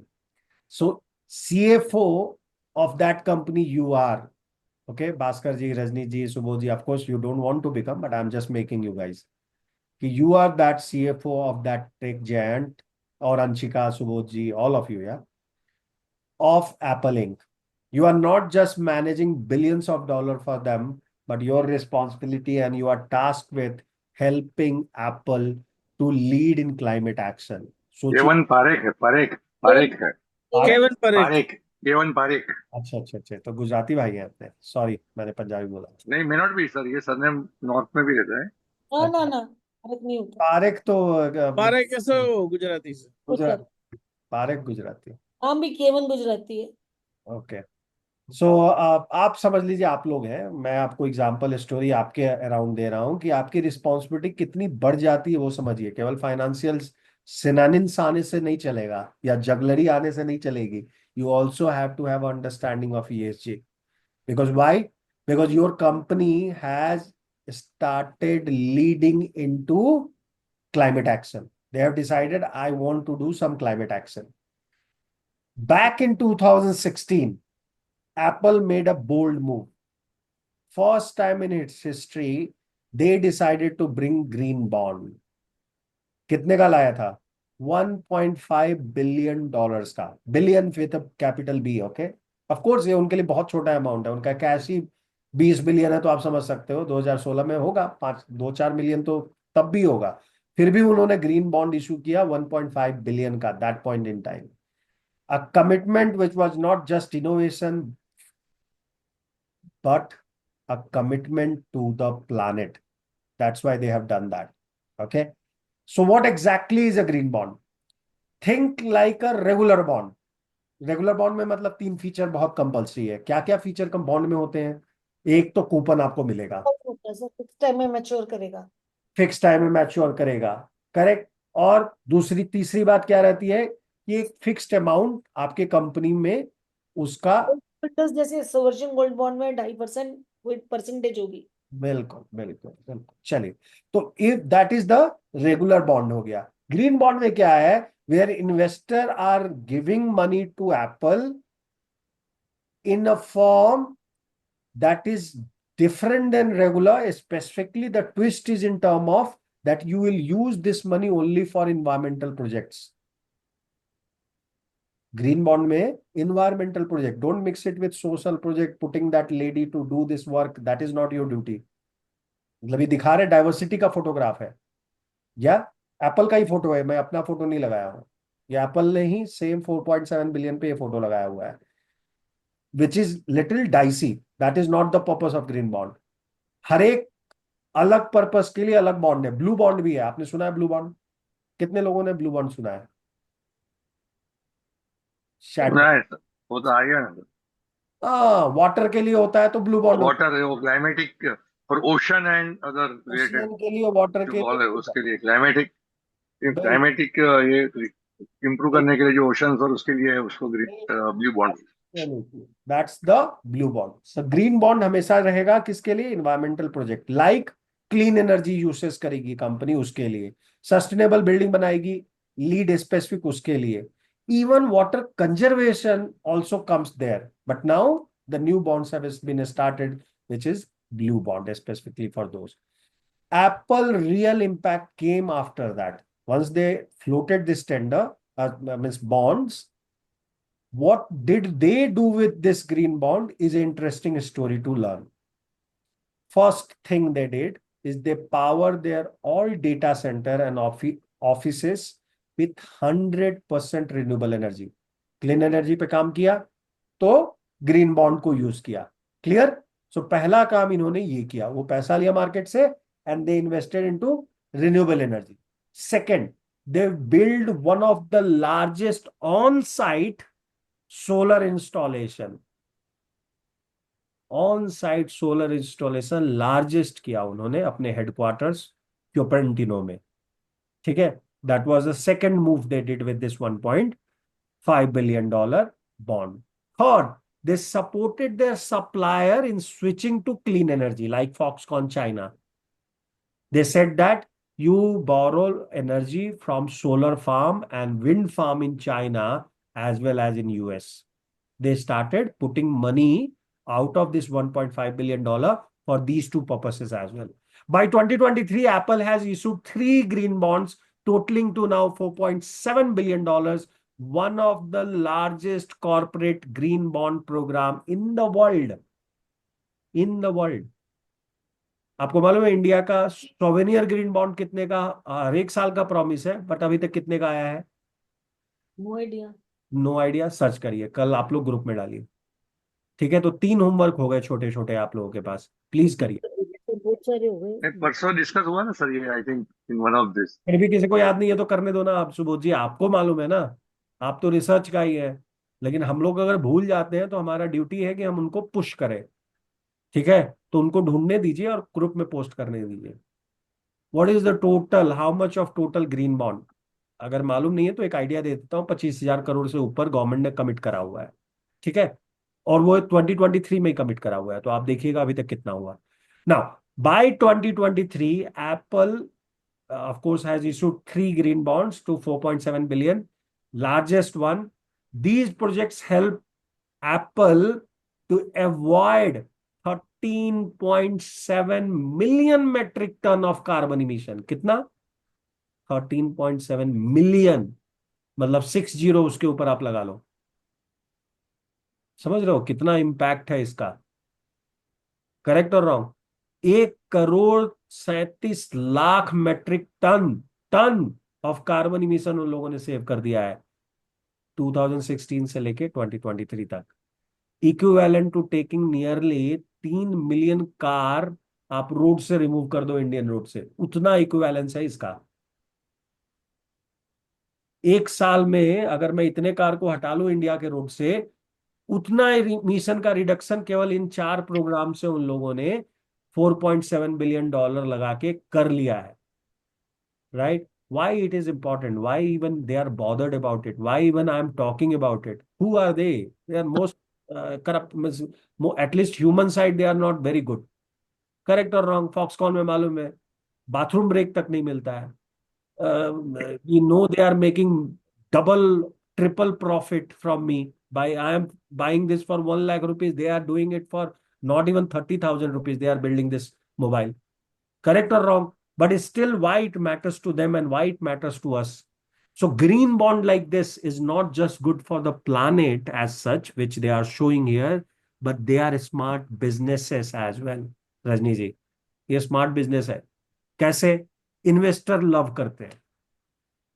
Investor attract होते हैं. जो इन्वेस्टर उनको हेट कर रहे होंगे, टिम कुक को और स्टीव जॉब्स को, because they are very arrogant people, they are getting attracted to the business model through green bonds. क्योंकि ESG conscious और asset manage under ESG is around 41 to 50 trillion dollar only in top 5, 41 trillion dollar only in 5 top countries, right or wrong? Australia, America, हमने देखा था ना, Germany, वो list देखा था beginning of the chapter itself. वो लोग फट से आ जाते हैं, आपका बॉन्ड उठा लेते हैं. या who wants a sustainable return, for them it's the best business to do. क्यों? क्योंकि सोलर फार्म अगर लग गया तो 25 साल तक एनर्जी देगा कि नहीं देगा? इट्स गुड बिजनेस है. इट्स ए स्मार्ट बिजनेस है. या कंपनी को भी बेनिफिट होने वाला है। ऐसा नहीं कि केवल मेरे को ही बेनिफिट होगा कि मेरा सही जगह पैसा आ रहा है और लंबे टाइम तक मुझे रिटर्न मिलने वाला है। कंपनी को बेनिफिट ये है कि issuer like Apple will show they are forward looking, they are ethical, they are managing long term risk like climate change, and they start counting those benefits.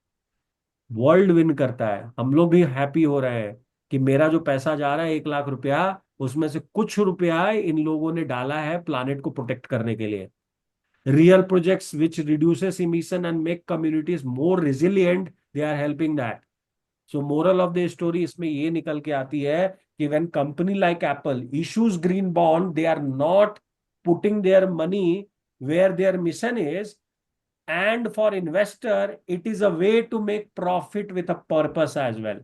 तो सबका point of view help हो जाता है एक green bond लेके आने से। and green bond is that powerful tool in the fight against climate change, which is turning this capital, which is a black capital, into engines of sustainability. Would you like this turn into something greater? If yes, जहां भी आप काम करें अपनी company को बताएं कि भाई आप लोग को भी ग्रीन बॉन्ड लाना चाहिए। ये कैपिटल आपके, पहला तो सबसे लोएस्ट कॉस्ट ऑफ कैपिटल पे आता है। इंडिया में थोड़ा चैलेंजिंग है क्योंकि cost of capital still remains similar, और एक्चुअली लोगों को एक्सपेक्टेशन है कि ग्रीन बॉन्ड से ज्यादा मुझे मिलना चाहिए, लेकिन मिलता है बराबर ही, तो वो थोड़ा डिस्करेज होते हैं। लेकिन इंटरनेशनल मार्केट में बहुत चीप पे ये फंड मिल जाते हैं, and this will be the game changer for us in future. How did you like this story? Great. Interesting. Please convey करिए message. Yes. Let's start working on this going forward. With that, let me stop this session today before time.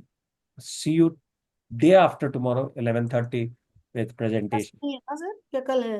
कल नहीं है। कल नहीं है। We have time. Okay. Discounted cash flow. Okay. वो Wednesday का ही Thursday shift किया था ना। हाँ, वेडनेसडे का थर्सडे से किया। फिर भी देखते हैं, कल एक सेशन करने की कोशिश करते हैं। मेरे को खत्म करना है चैप्टर। कल करेंगे आप? Okay sir. मैं कोशिश करता हूँ, मैं आपको बताता हूँ। ओके रात सर। को करेंगे, दिन को करेंगे सर? मेरे को ये चैप्टर खत्म करना है, so I have to find a way out. ठीक है, सो मैं आप लोगों को कम्युनिकेट ओके कल बताता हूँ। ओके कल सवेरे। ओके। चलिए, Bye. Good night. बाय।